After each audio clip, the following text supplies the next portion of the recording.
Trump just suggested to nationalize voting. Cal. Must I remind you of a thing called the United States Constitutional Article 1, Section 4, Clause 1 says straight up elections are to be done by the states. And I'm sorry, this is a code freaking red alert moment coming from the guy who tried to steal the 2020 election. Are you done? No, Cal, wake the fuck. Let me know when you're done. I mean, coming from the guy who once tweeted to terminate the Constitution, it should be no surprise that he's trying to terminate the Constitution. All right, follow my lead. Shut up. All right, if you read the Constitution, it does give the federal government the power to regulate state elections and set a national standard. We did this in the Voting Rights Act of 1965, the Help America Vote Act of 2002. Okay, but Trump didn't say regulate. He said nationalize, and that's a word that doesn't have much nuance. It means the federal government takes control, and we know Trump has filled his administration with election deniers. We know Trump sometimes goes on unfiltered rants where I don't even know if he recognizes the gravity of what he's saying, but it is true that Congress is currently working on the SAVE Act, which would put more federal regulation on states, particularly requiring voter ID. Maybe that's what he was talking about. We saw an FBI raid in an election office in Georgia last week where both DNI Director Tulsi Gabbard and the Deputy Attorney General showed up, and now we have the guy who tried to overturn an election, straight up saying nationalize elections, and it's still a joke to you. When is it not? Even if he's serious, the constitutional guardrails remain robust, but I don't think he is. He has said on numerous occasions he's sort of expecting to lose the midterms. Now can we talk about why Democrats are against voter ID? We're against, in principle, any new federal regulations on elections from the guy who tried to steal an election. That's a very substantive argument. Thank you. Yeah, it actually is. Okay.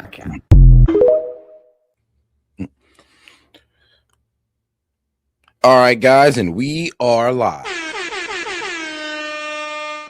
Yo, this is Set with Set Media, guys, and I'm back with another one for you. All right, guys, we're about to go ahead and get into this Trump interview, and more of it's going to be released later on during the stream, so we'll probably tune back in.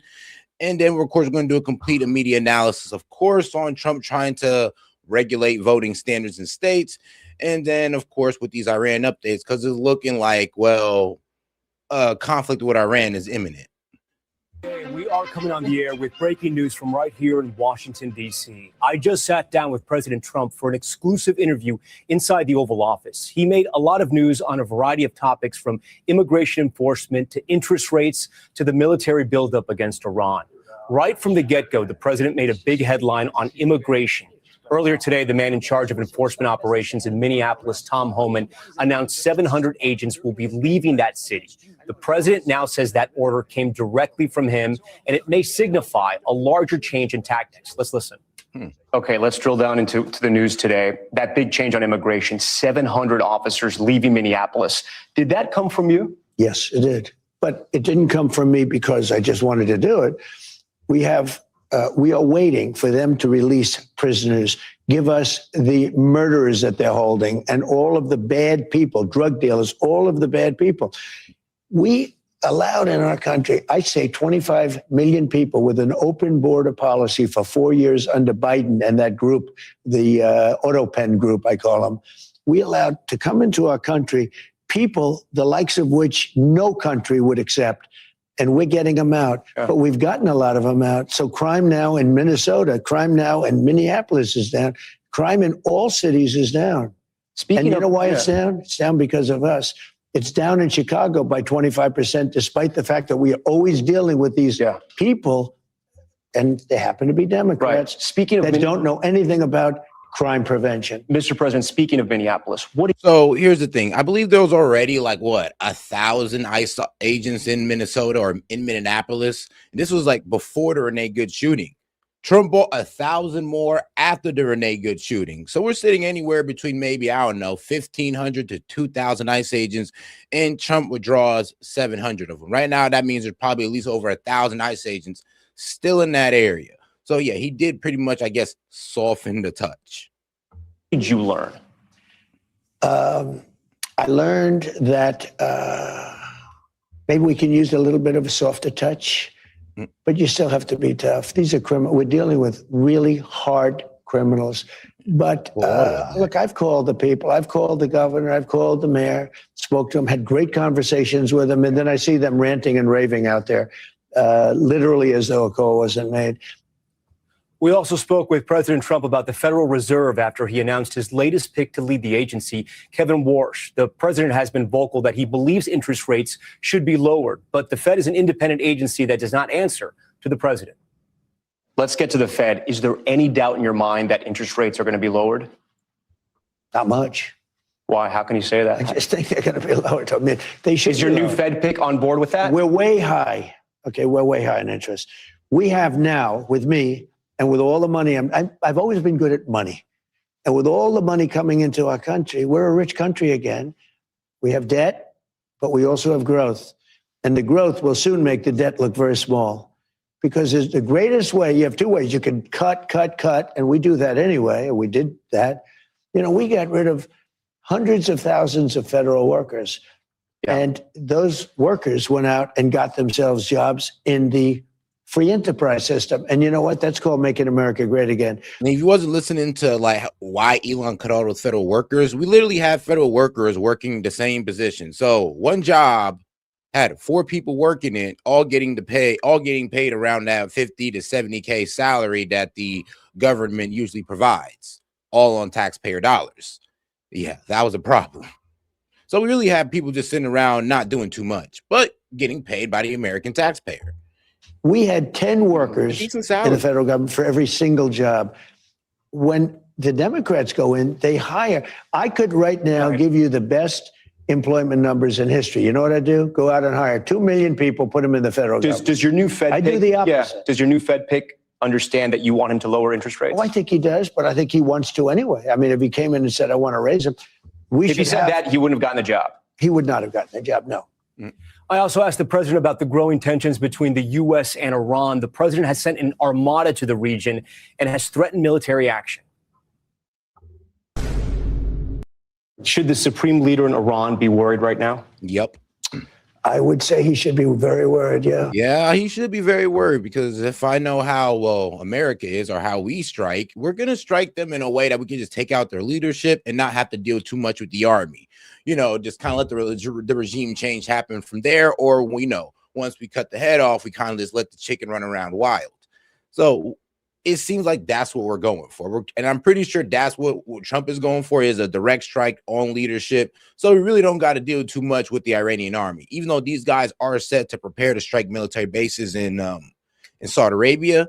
Saudi Arabia is already, well, sadly gave Iran the green light. I mean, like, bro, I thought you was our allies, but it is what it is. It is what it is. They don't want to get dragged into it. I get it. But they have given Iran the green light to strike those bases, and them not seeing it as attack on them. And yes, Saudi Arabia's leader, or their king, has advised Trump not to strike Iran because they're not prepared for the retaliation themselves. Not for our safety, but for theirs. And Israel too. He should be. As you know, they're negotiating with us. I know they are, but the protesters have said, you know, where are the Americans? You promised them we would have their back. Do we still have their back? We've had their back. And look, that country's a mess right now because of us. We went in, we wiped out their nuclear. So that's the question. If we want them out, we have peace in the Middle East. Yeah. If I didn't take out their nuclear, think of it.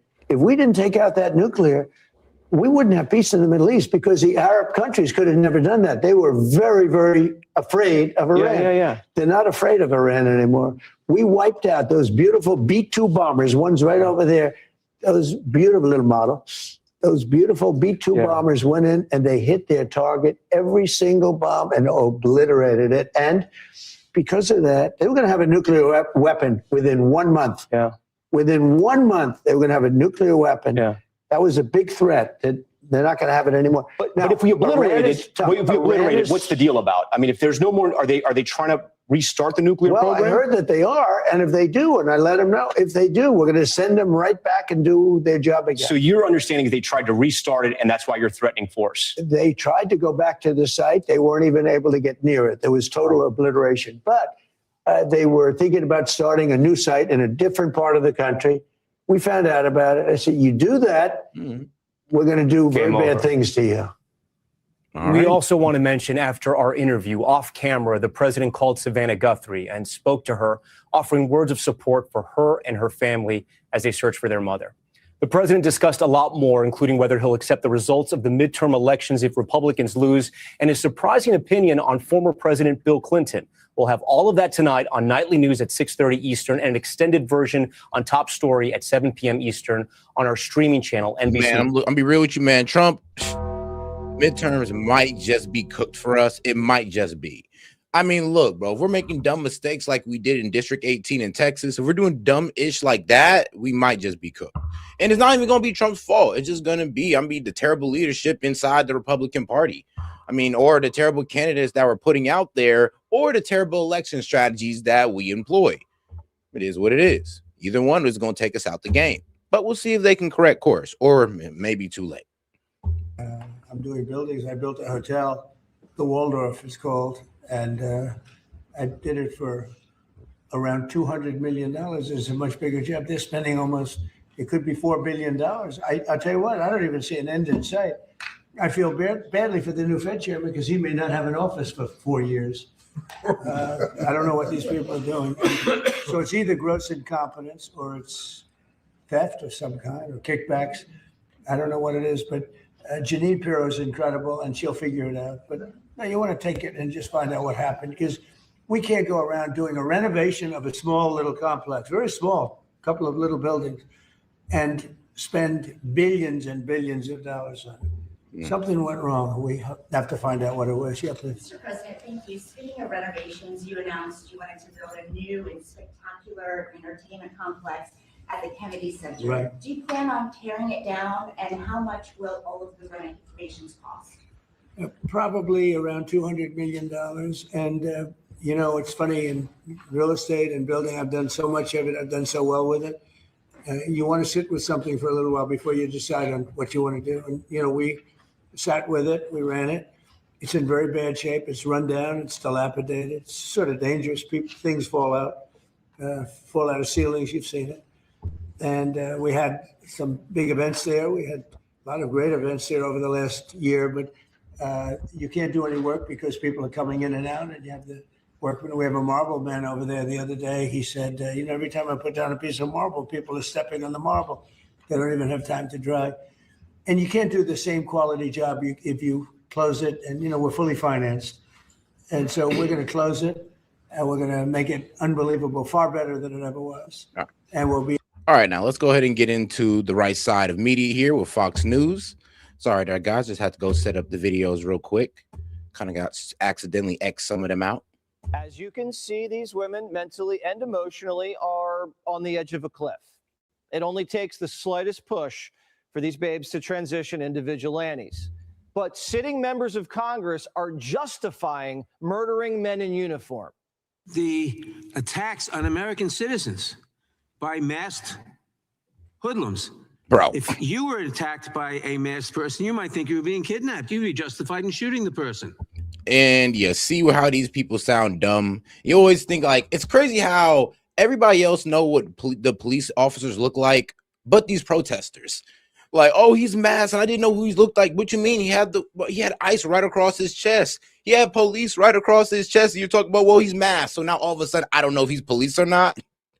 Okay, guys, keep playing stupid. To protect yourself. Jerry Nadler should be censured for condoning the murder of American police. We've reached out to Jerry Nadler's office. We haven't heard back. Members of Congress are telling the public ICE is kidnapping American women.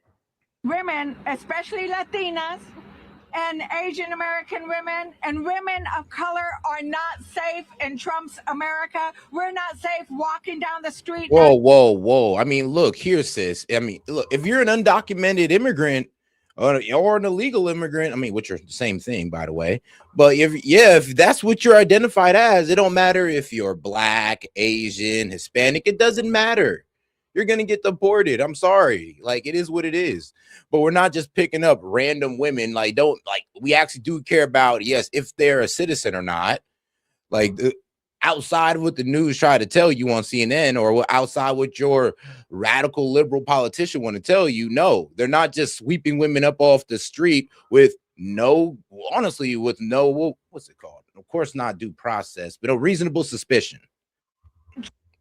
Driving home, not when masked men jump out of their car to smash your car window. This has gotten out of control. Okay. Politicians are terrifying the public. Politicians are supposed to lie to the public to keep us calm, okay? Like when they capture UFOs, they're supposed to tell us nothing to see here, just go about your business. Politicians aren't You see a minute. supposed to purposely lie to cause mass hysteria and tell us they're armed kidnapping rings, stealing spicy Latinas from the street. Oh, God. Especially when actual Latin gangs are doing the kidnapping, the sex trafficking, and the torture. Just to be clear who the good guys and the bad guys are, Noam's buying everyone body cams. Noam says there's going to be body cameras available. Does that make a difference to you? It's too little, too late, you know, and I don't know if the cameras will be on all the time. Often what we've seen is that just before the heat. I mean, create doubt at every corner. Y'all just cannot help yourselves. He's like, well, even if y'all do what we say, we're still not going to believe it.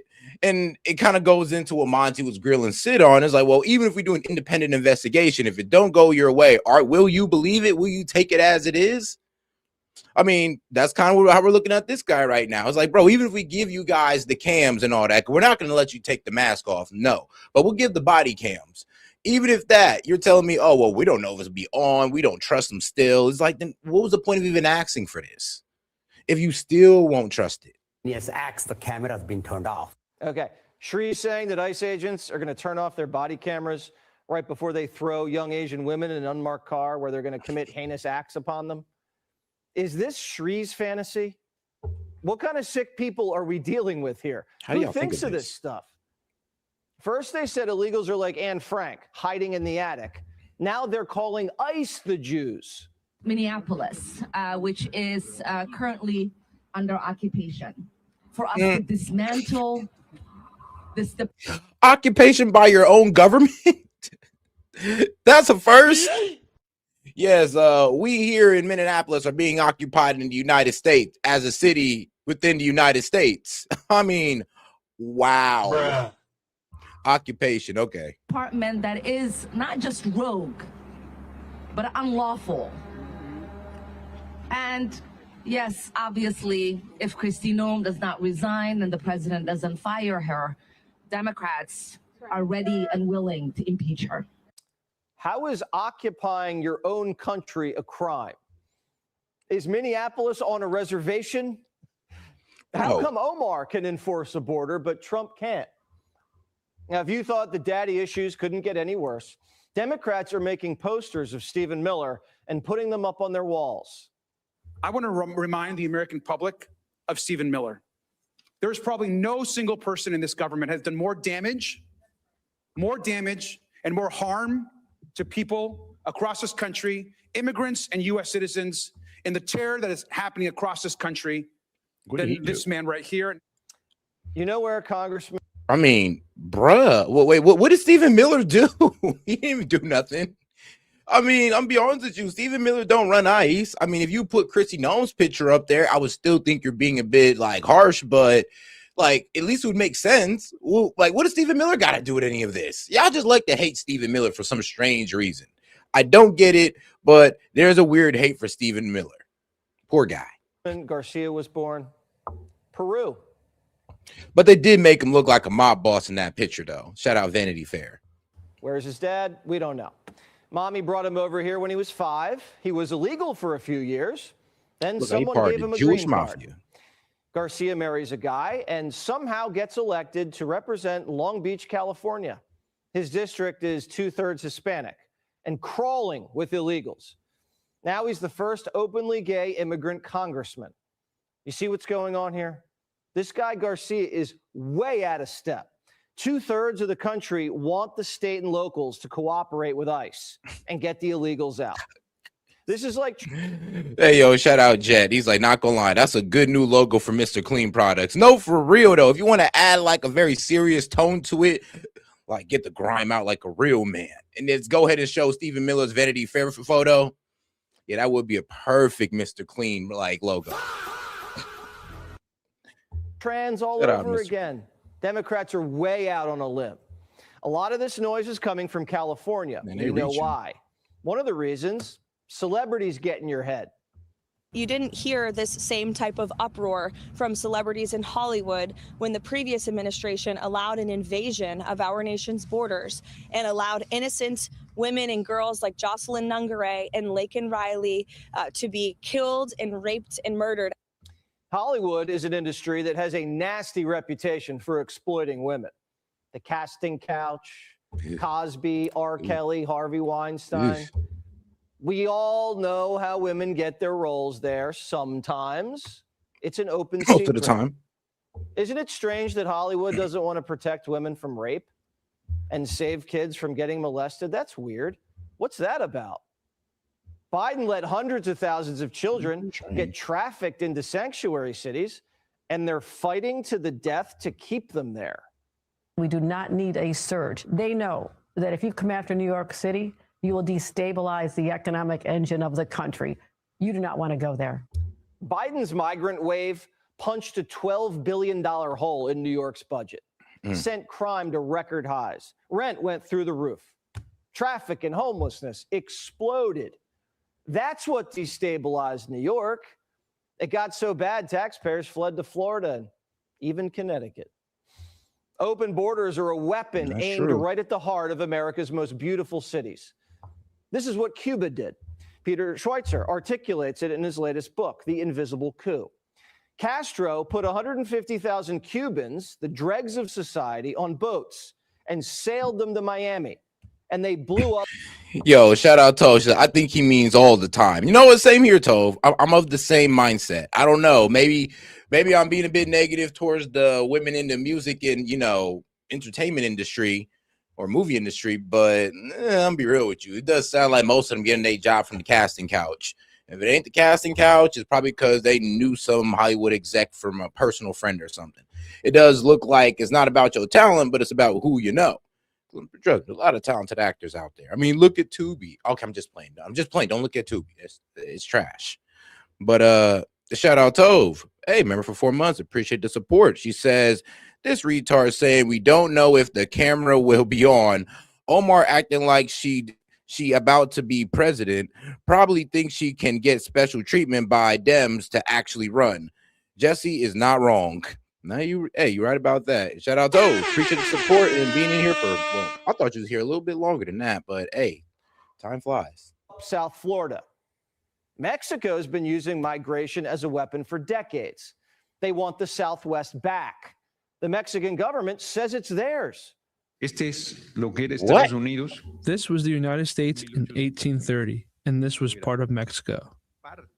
No. We were settled there before the nation now known as the United States. The Mexican men and women who are settled in that place. I mean, bro, how about this? We could just take all of Mexico and all y'all can be America since y'all want to talk about stolen land. How about we just take the rest of it? I'm getting tired of this stolen land BS. Because let me be real with you. Because it's stolen land or conquered land, you have all these amenities that you enjoy to this very day because of the stolen land. You have the freedom of speech, women's rights, all because of this so-called stolen land. So could y'all shut the F up? And you know what? F it. It could all be stolen land at this point. I don't even give it in. Let's just take all of Mexico. So we even got to talk about deporting them no more. We ain't even got to talk about stolen land. It's all us. How about that? Are settled in what has always been their homeland. That was the president of the Mexican Senate. And presidents of that country have been saying it for decades. They've called us invaders. They even declared Los Angeles the other Mexico. Remember in LA this last summer during the riots, Mexican flags just flying all over the place? The Mexican Senate said Mexicans are on our own territory. California, Nevada, Texas, Utah, New Mexico, Arizona. Well, wait, and that's the crazy thing. Like, they're delusional. No, y'all are delusional. You lost this territory. That's why y'all call it stolen land. You just can't sit here and say, oh, no, this is actually our original territory. No, it don't work like that. You got to beat our ass first. Yes, you have to whoop our ass to get that land back, and you can't do it. Actually, if anything, we could take Mexico right now if we wanted to. But for some reason, we're being nice. So I think that these Mexicans should calm the F down before we start taking parts of Mexico. Like, to be real with you, because at this point, it's annoying. It is. It's like stolen land. It's like, bruh, can you whoop our ass for it? Can you? No. Then be okay with having Mexico. At least y'all still got that. If it wasn't taken over by the cartel, you'd be able to enjoy it more. Instead, y'all run y'all asses here. So shut up. Kansas, Oklahoma, Colorado, and Wyoming we're going to reclaim our territory that you stole from us. Look around. This is how you take a country over without declaring war. And there's some Democrat Benedict Arnolds. We are standing on native land, and Latino people are descendants of native people. Bruh, I mean, like I said, if you can't whoop our ass for it, it don't matter. But shout out Jet. She said, Mexico is welcome to come and try and take it back. Good luck dealing with the rednecks, you stupids. Like, literally, y'all forget where y'all going at? It's like, what, you really want to try to take those places back? Yeah, sure. And they're not going to do it. I mean, bro, Mexico F around trying to take the land back, they'll lose land in the process. That was going to happen to Mexico. They try to F with us, they'll just lose all of Mexico. It is what it is. But is at this point, I'm just thinking, you know, why not make all the Mexico America? I mean, now they'll be citizens. We ain't got, well, you guys can keep y'all neighbors. You just have to actually pay them, you know, livable wages. You won't be able to pay them under the table no more since they're all citizens. So that goes out the window for you. I wonder how much you'll like them then. But hey, why not? Let's just take over all of Mexico. And we cannot be told and criminalized simply for our identity or our status. Hey, Sean Hannity here. Hey, click here to subscribe. But all right, now let's go over to the left side of media and let's see what's going on with them here, because apparently Republicans should be really worried when it comes to these special elections.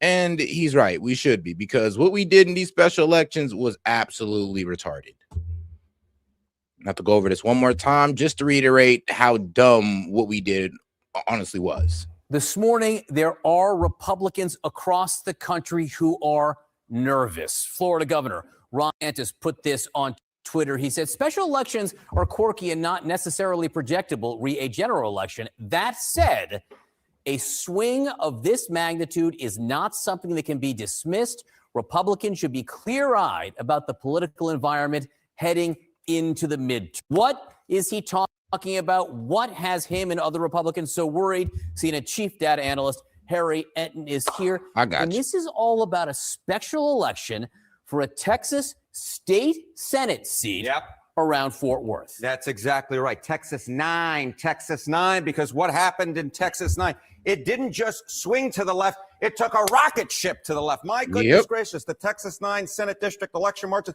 This was a district that Donald Trump won by 17 points in 2024. The Democratic candidate in the special election on Saturday, won it by 14 points. That's an over 30-point shift to the left. Any Republican, unlike... And I know the libs right now in the chat going like, let's fucking go. But sadly, guys, not what you think. So let's go ahead and go over to the ballot. This is what happened here. Shout out to this guy, Taylor Rament. But yeah, this is what happened. Now, Republicans did show up. So all the excuses that Fox News is trying to give you, like, oh, well, the weather, lame ass excuse, or, oh, well, voter turnout didn't go the way we wanted, lame ass excuse. No, you guys split the vote. Yes, they split the vote between the Republicans. So when the Republicans came out in about 62,000, so if it's all 62,000 came out and only had to vote for one of them, they'd have won that. Yes, they'd have won District 18, Senate seat 9. But no, they got cocky. It's always been a red district, so they got way too cocky. And guess what? They split the vote thinking that they were going to win. Thinking that, oh, no, it don't matter. We'll just blow out the Dem. It's really just a race between the Republicans. But no, actually, the Dem actually had more support than they thought, and they went ahead and split their vote up, which ended up screwing them. So, yeah, this is the blue wave. They're trying to trick you into thinking that's happening. No, it's not just everybody just flipped on Trump. It's just that they split the vote between Trump voters, which actually led to this. With this guy, John Hoffman, he honestly should have bowed out. And then it left this lady right here to go ahead and get those 62,000 votes, thus winning the race. But for some reason, they weren't smart enough to do that. But it is what it is. Let's get on to the other fiasco of Americans not trusting Trump to run the election. Not really trusting Trump or trusting the federal government. Let's get into it. With me now, CNN's chief data analyst, Harry Enton. He is running the numbers on America's faith in the election system. Harry, do Americans trust Donald Trump when it comes to running the election. It's hilarious because, like, you know, it's the federal government. It's not like Trump is literally out here demanding, oh, they got to do this, that, and the third. And here's the thing. We agree. Look, most Americans agree with voter ID. You know that, right? Like, I'm being real with you, across the board, like Democrat and Republican, we all agree that, yeah, we should have voter ID. We should uphold election integrity. Like, not having it, there really is no good excuse for it. Actually, there's only racist excuses for it. To be honest with you, it's kind of effed up that y'all even make the excuse. But you know what? If you don't believe me and how this whole voter ID argument going against it is a bit racist, yo, check this out. This is freaking hilarious, guys. This is what they think of us. And I mean us, I mean like black people. It's tough. Or minorities in general. What opinion on voter ID laws? Yeah, they're usually pretty racist and they're bad. I think voter ID laws are a way to perpetuate racism. Would you go as far as say those laws are racist? For sure. Do you think it suppresses the African American vote? Definitely. Tell us how. Because they're less likely to have state IDs. Minority voters are less likely to have the. So we don't got a BMV in the hood? I mean, I'm be real with you. There's a local BMV you can go to get your state ID and all that. So it's kind of crazy to making it sound like we're just dumb. Like, bro, even if we're 18, like, what, bro, you're an 18-year-old who don't know how to go to the BMV and get an ID. Bro, they even set you up with that in high school to get your state ID. So what are you talking about? Kinds of IDs that have been described or required. These type of people don't live in areas with easy access to DMVs or other places where they can get identification. You can always get ID. Bro, the BMV is probably like 10 minutes outside the hood or the ghetto or the projects. It's not that far. To get your license situated, it is not that far. I'm not sure where you think we live in, guys. We are not in the butt fucks of nowhere. We are actually in the city most of the time when it comes to us, I guess, minorities are living in these impoverished areas where it's just desolate and you can't find no light or electricity for miles, and we're just living amongst the rats and roaches. Like, how can we ever hope to find a voter ID? How can we ever hope to get it, guys? We just need our white saviors to show us the way. It's like, what the fuck am I hearing right now? Oh man, the accidental racism is hilarious because they don't even know they're being racist. That's what's funny about it. Areas with easy access to DMVs or other places where they can get identification. You can always get IDs. You do over the internet. Does that also make it difficult for black people in particular? Yeah, you have to have access. Oh, and shout out to just set up here in the mood. And hey, yes, I am, because hey, they're outrageous today. They're outrageous, especially this video right here. And same thing as in the New York City mayorship. True. Hey, we'll get into Zoran in a little bit. Like I said, I covered how he's going through this $12 billion deficit in New York. So I wonder how he's going to fulfill all these promises of free crap when he don't got no money. Access to the internet, you have to be able to pay an internet service provider for certain fees. Do you think that's harder for black people to go online? Well, I feel like they don't have the knowledge of how it works. A lot of people have smartphones, but you might not have data. For most of the communities, they don't really know what is out there just because they're not aware or they're not informed. I also think there's a repression of black voting with how if you're a convicted felon, you're not allowed to vote and everything. And bro, so you just assume that we're convicted felons? God damn it, lady. Like, woman. Yeah, this is sad. This is sad. They really do play on the ignorance of people. It's like, if I was to sit there and really tell them, I'm like, look, I could take you to a hood right now and show you how, they'll set you up with a state ID in high school in these impoverished areas, in poverty-stricken areas. But I mean, as soon as you're 18, I'm be real with you, you can go out there and get your ID by yourself. So it's kind of crazy how they're just making it seem like there's just no way we can get an ID. Actually, our parents will get us an ID just for our safety. And this is in the hood as well, not just in the middle class and upper class. Like, we do it down here in the bottom as well. So it's kind of crazy how you just assume that we can't figure out how to get a voter ID when it's just getting an effing ID. when you look at swing states like Florida, that's a huge population of the African Americans. Now I'm here in East Harlem to ask black people their thoughts on what you just heard. Do you have ID normally? You carry ID around? Yes, I have state ID. Do you carry ID? Yes, I do. Do you know any black person who doesn't carry ID? No. I got Anyone ID. that I know has ID. Why would they think we don't have ID? That's a lie. Why would they say that? Do you have ID? Yes. I have my ID and my friends have their ID, so like we know what we need to carry around. Yeah, everybody that I know have ID. Like that's one of the things you need to walk around with New York with. ID. Do you know any black adult who does not have ID? Bro, even the gangbangers got IDs. Like, I'm gonna be real with you guys. Like, bro, even gangbangers got IDs, bro. Even the criminals have IDs. Like, so the fact that you don't think we can get them is wild. Bro, illegal immigrants are out here getting IDs. So us as legal immigrants can't get them? Really? So you think we're dumber than them? Like, them niggas don't even know English. Like, all right, I'm going too far. I'm sorry. ID? No, I don't.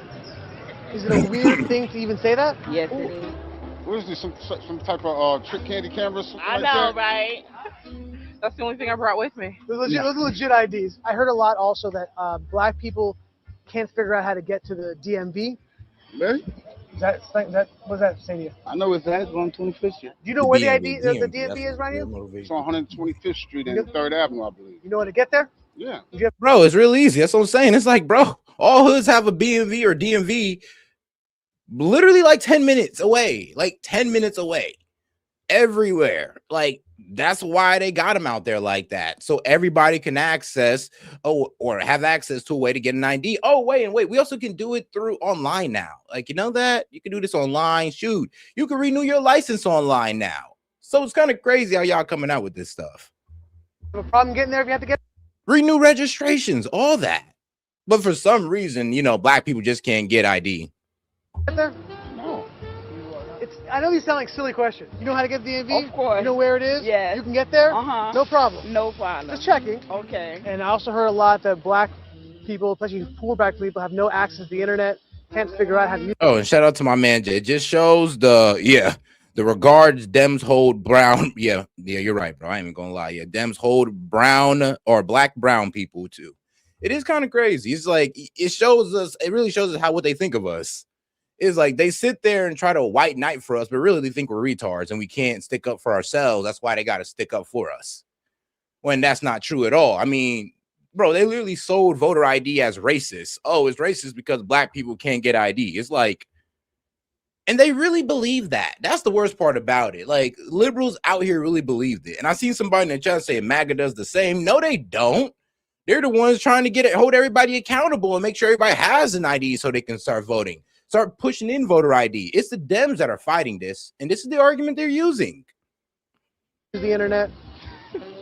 That's just stupidity, honestly. Everybody has access to the internet. Even a little kid can figure out how to work the internet.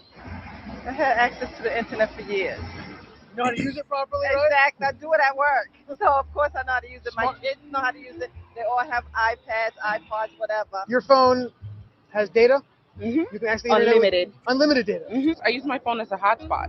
I mean, it's kind of crazy because what was that? That was I think it was Governor Holcomb. That's her name. What is the governor of New York's that lady's name again? But yeah, it was a governor of New York who pretty much said that these guys, I don't know, they don't know how to use a computer. And I'm just like, lady, almost everybody got one of these. I mean, like dead ass. So everybody got like a mini computer in their hand and know how to use it. Actually, I would say people know how to use a cell phone better than they know how to use a laptop or a computer at this point. At this point in time. What does that say to you for the people who have this perception of black people? They're pretty much ignorant. That's what my thought process was. I just think that's ignorant. Ignorant. Ignorant. That's the word Very, I hear very a lot. ignorant. Ignorant. Very, very ignorant. Does it sound racist for somebody to say that? I think it is a little racist because, you know, you're putting people in a category Hochul. and you have no idea what Hochul. There it is. That's her name. Governor Hochul. That's the one that said, oh, you know, black people don't know how to use computers and all that good stuff. It's like wild to say that, but it makes sense. I mean, that's what they got to sell people, that black people are just too dumb to go out there and get an ID. They're just too poor. They can't afford the $15 to $20 it is to get your state ID. I guess we're just that broke, guys. It is what it is. Hey, man, guys, make sure you guys super chat into the show so your boy Seth can get that state ID. Because apparently, according to the libs, I just can't afford it. I just don't have access to it. And if you guys can just help a brother out, I'll be able to get that voter ID. I am just playing, by the way. But because that is crazy. you're talking about. maybe a little bit of racist in it, but like I said, I think it's more stupidity and ignorance. Judging somebody, like, but you judging them because they black, saying that they don't got it. What people are they talking to? Who are these people talking to? Do you have a problem that if you go to vote and they say, "Can we please see your ID to make sure you are who you say you are"? Are you Love cool? showing my ID. You got no problem with that? Nope. Would you have a problem if when you go to vote, if they say, "Can we please just see your ID to make sure you are who you say you are"? Do you have an issue with that? No. Would you have a problem if there was a rule where you have to show your ID in order to vote? I don't think so. No. Would you have an issue if there was a Across the rule board. saying you got to show your ID before you vote? Nah. You cool with that? Yeah. Like, I mean, yeah, why wouldn't we be cool with that? It's just common sense. It's like, wait, well, all right. I would look at bro and be like, hold on, we're not doing that already?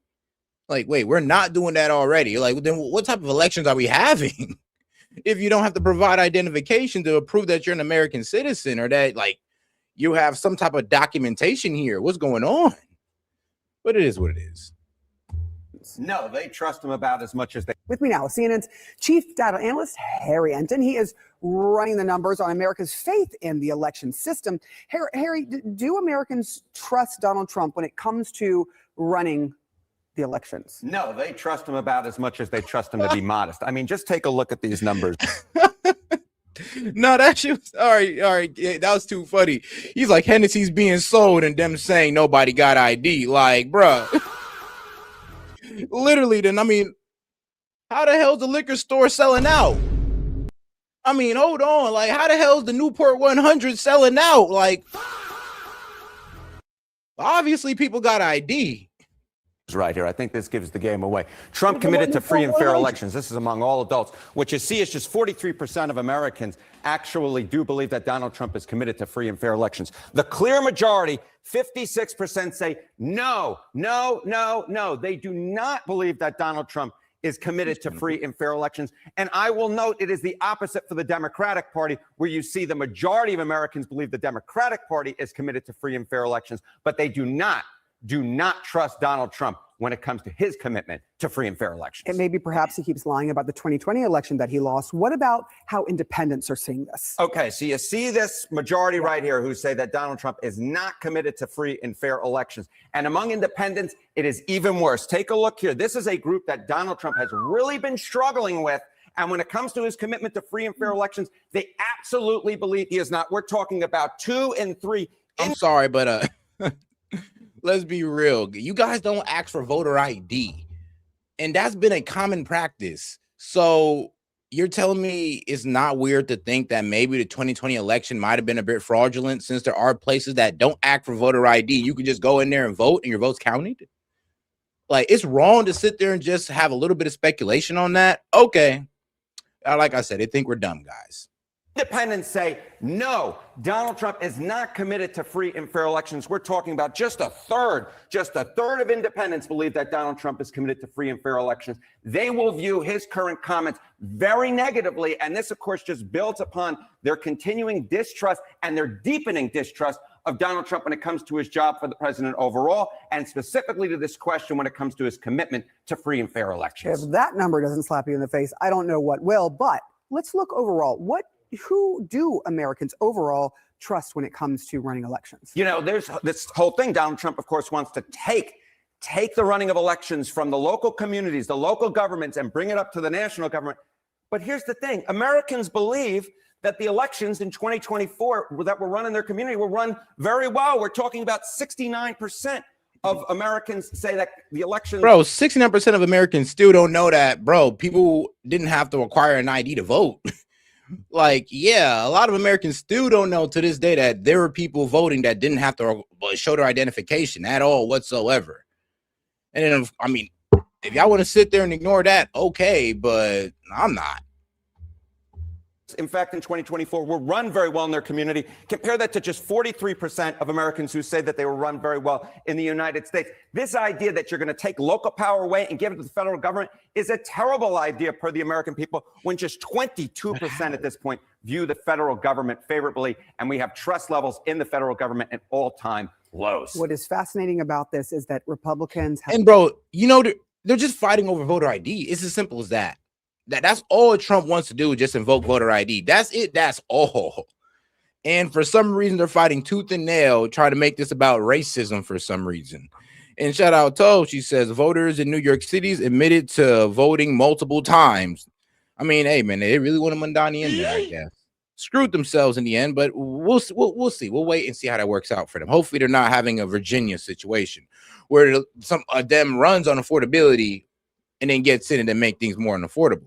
But all right, guys, as we move on to the next segment here, enjoy this clip. Republicans need to pass the SAVE Act. This bill is Jim Crow 2.0. What? This bill does what 83% of Americans support and 36 out of 50 states already require, along with most developed nations, which is voter ID. You must already show an ID to buy vodka or go on an airplane or check out a hotel room. With the SAVE Act, you must now show one while voting too. Wow, so spooky. Well, we can argue that later, but the big thing the SAVE Act does is more than just voter ID. It also requires proof of citizenship in order to register to vote, which is more than just a driver's license. Yeah, it's already federal law. You must be a citizen to vote, but right now when you register, you must merely attest to being a citizen. So it's based on your word. You check a box. Yes, but it's a federal crime to lie, perjury, and the states also cross-check DMV and other data to verify. But that cross-checking is inconsistent. The Conservative Heritage Foundation found only 77 cases of non-citizens voting from 1999 to 2023. Well, those were convictions, and there are some reasonable non-conspiratorial concerns about the security of our elections. Let's look at Arizona, for instance. They try to make proof of citizenship a requirement to register to vote, but the Supreme Court in 2013 ruled against it. Well, yeah, because the National Voter Registration Act of 1993 requires states to use a uniform federal form to register voters for federal elections. Yeah, but the Supreme Court allowed Arizona to require the citizenship proof to vote in state and local elections. So now Arizona, if someone does not provide proof of citizenship but registers to vote and the state is unable to ascertain their citizenship, they are given a federal-only ballot, still allowed to vote in presidential, Senate, and House elections, huh? Well, yeah, because they register through the federal form, and if it's found through data they're not a citizen, it is revoked. But if it's unclear whether or not they're a citizen, they can still vote in federal elections, just not states. And this is just one example. 19 states give driver's license to illegals, and some hand everyone a voter registration form. And again, all these people need to do is check a box that they're a citizen, and you can imagine how the incentive exists for some states to not be all that tough on checking their databases. Again, there's no evidence that this voter fraud is widespread, as states do cross-check and money undocumented people do not feel the need to risk perjury to vote. Georgia's Secretary of State did an audit into this claim and found 68 undocumented registration attempts per year in a state of 7 million voters. The Brennan Center found the number to be less than 0.0001% nationally. But let's talk about the real issue with requiring citizenship to vote. What's the issue? You merely have to produce a document that proves you're a citizen, whether it's a passport, birth certificate, certain real IDs, etc., to register. Couple issues. First off, studies suggest about 9% or 21.3 million voting age Americans do not have these papers readily available. Disproportionately voters of color, younger voters, and married women who changed their names. All voters that typically vote Democrat. Well, married women tend to go more conservative, but look, this bill gives multiple different options of documents for people to prove citizenship. For married women, if they don't have a document that proves citizenship with their real name, they can bring one with their old name along with something like a marriage certificate to show their name change. Oh, great, another hurdle to make it harder for women to vote than men, leading to less female voter turnout, huh? I trust people's ability to gather simple documents. Most of these documents cost money. This is essentially a poll tax, and I'm sorry, making it harder to vote for every single American to tackle an issue with little proof that it exists is insane. You only need to register to vote one time unless you move or something, and most states allow it to be done online. Requiring one extra document to further secure our elections is worth it. The onus goes from the state to need to do the work to verify one's identity to the citizen. In a country where we aim to make voting as universal as possible, this is a clear setback. I think securing our elections is more important than anything else. And there's the both sides of that argument. And I'm telling you right now, you kind of see where they're kind of just going off the emotion of it and racism and all this wild stuff. Is like, all we're asking is just for some voter ID. Y'all acting like we're trying to change the way we do elections altogether. But hey, they gotta, well, exaggerate it. But all right, guys, let's get back over to the right side of media with Hannity. Now, this is the ultimate goal of the Democratic Party. I think Republicans should embrace this fight. And it comes straight from Chuck Schumer's lips in 2022. Take a listen. Immigrants make us stronger now more than ever. Now more than ever. We're short of workers.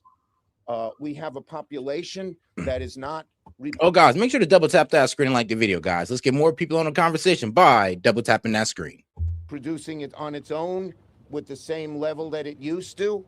The only way we're going to have a great future in America is if we welcome and embrace immigrants, the dreamers, and all of them, because our ultimate goal is to help the dreamers, but get a path to citizenship for all 11 million or however many undocumented there are here. Oh, ultimately reward lawbreaking. Thanks for saying it, Chuck. All the hysteria surrounding ICE, it's always been and remains a political ploy to shut down any and all deportations. And the best way to do that, defund ICE, neuter the DHS, and give all illegals citizenship. Take a look. We must have accountability, and we must bring justice to every fascist in the administration, and that includes Kristi Noem, that includes Stephen Miller, and that includes Tom Homan.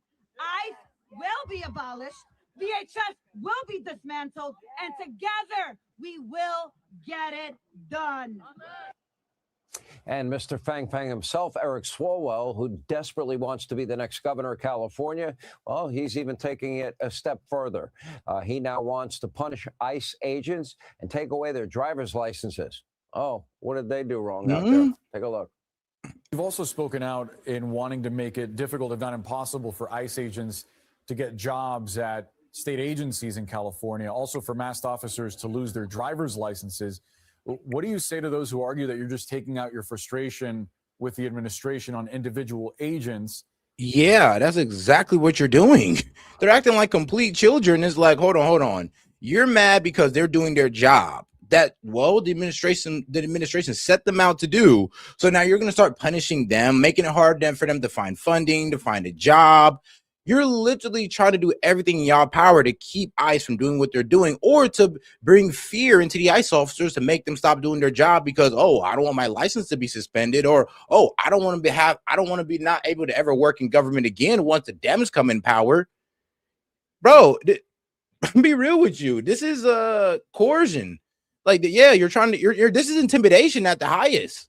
You're trying to intimidate these people not to do their jobs by saying you'll take away their driver's license. They'll never be able to find a job. It's like, are you serious? And the funny thing is, you Dems will literally support this. But if Donald Trump was doing this, y'all be losing y'all shit.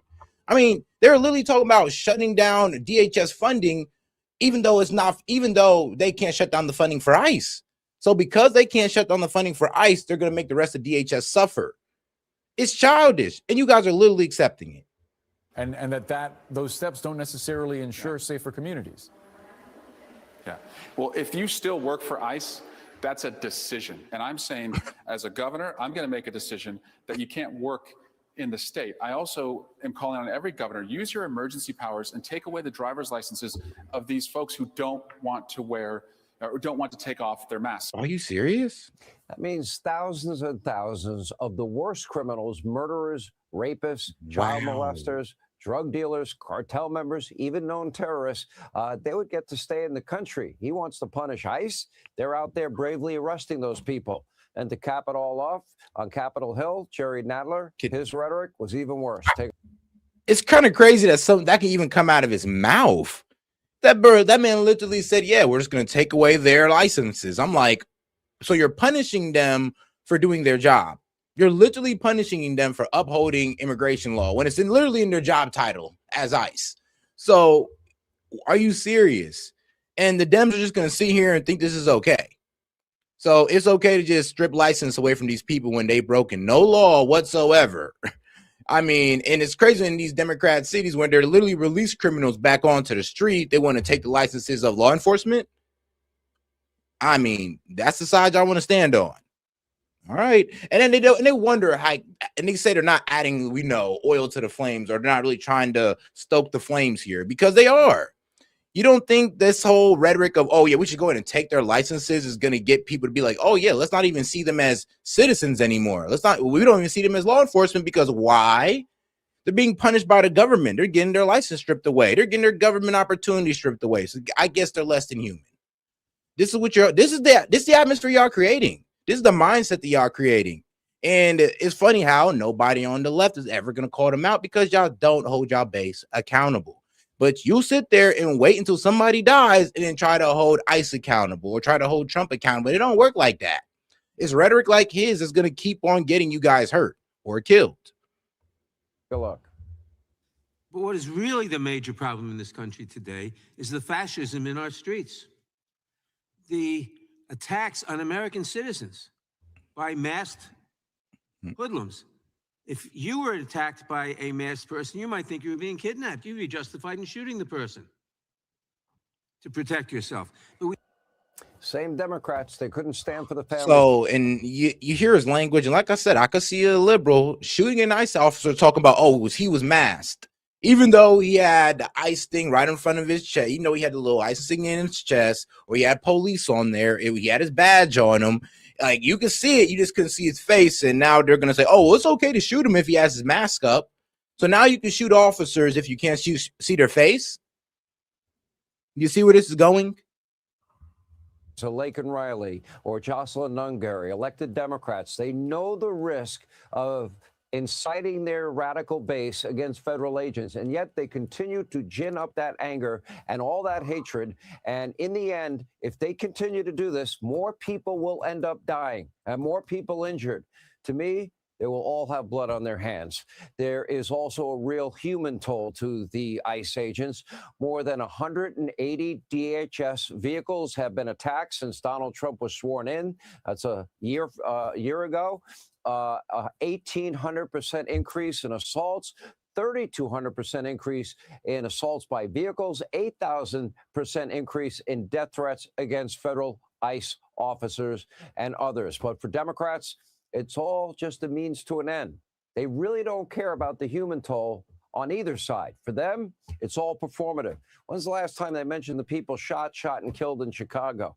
When did they ever mention all of the people that were murdered and raped and kids that were molested by illegals that Biden-Harris Mayorkas led into this country? This is a show for their base, with an effort to block deportations and ultimately, they think, expand their voting base by offering something of great value, citizenship. As Senator Lindsey Graham points out, the so-called compassion on the left, it is totally fake and phony. Take a look. Y'all are playing like Biden didn't exist. Y'all won't tell the American people about Laken Riley. It's a one-sided debate. For 4 years, our border was obliterated. They let them come in by the tens of millions, and they want to go back that way. We're not going. So, Mr. President, stick to your guns. Hey, Sean Hannity here. Hey, click here to subscribe to Fox. And it's crazy that I actually agree with Lindsey Graham, this crazy bloodthirsty war hawk. But I agree with him in that one. But all right, now let's get over to Kash Patel on Fox News, and let's see what this man got to say for himself. Because there's a lot of things this man said that turned out not to be true. Especially when they try to say, oh, well, I don't know about the whole Epstein didn't kill himself. I don't believe that. I don't believe that one bit. When they try to say, oh, nothing to see here, that's all you guys are going to get. He didn't traffic to nobody, and now all these Epstein documents come out. We figure out that's a complete lie.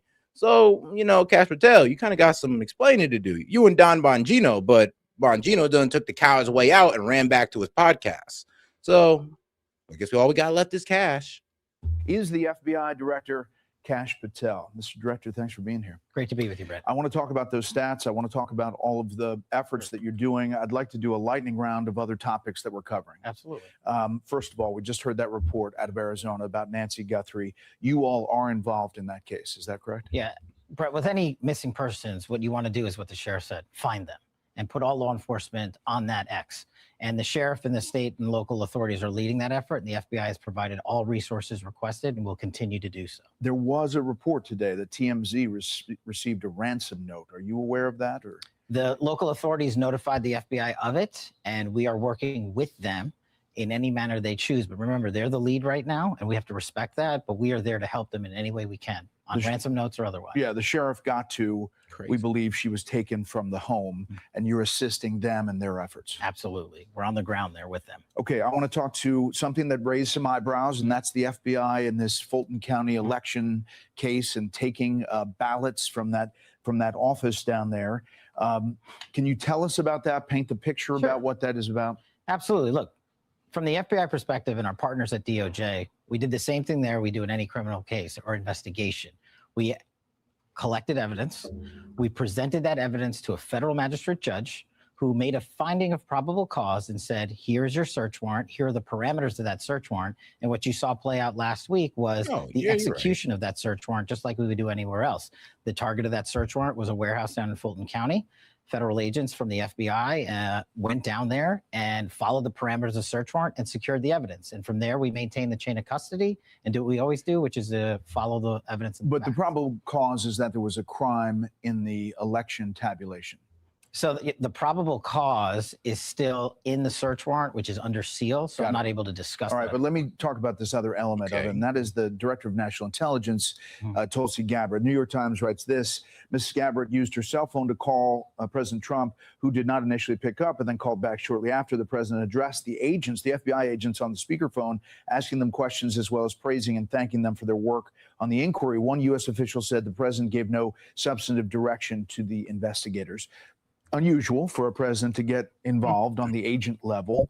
I mean, it actually does make sense. Well, that is a bit unusual, the first part. But for Tulsi Gabbard to be in there, the Director of National Intelligence, it makes sense. You got to see if there was any type of foreign intelligence that might have been used in this election. And like I said, Trump believes the election were stolen.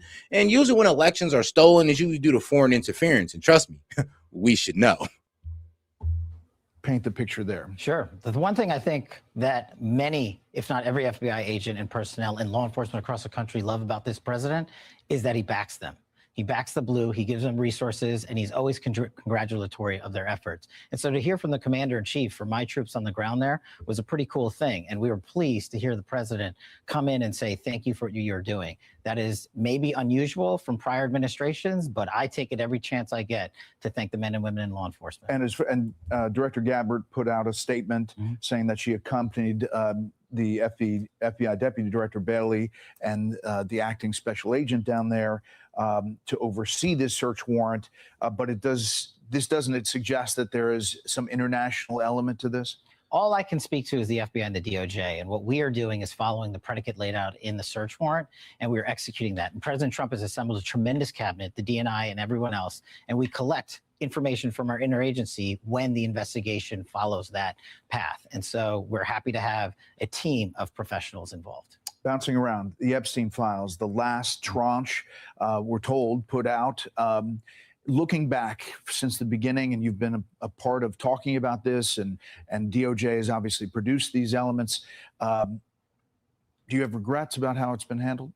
Look, like any other hot topic issue, the American public and the world had a great interest in this. And what we did under President Trump's leadership is produce the most transparent DOJ and FBI in history.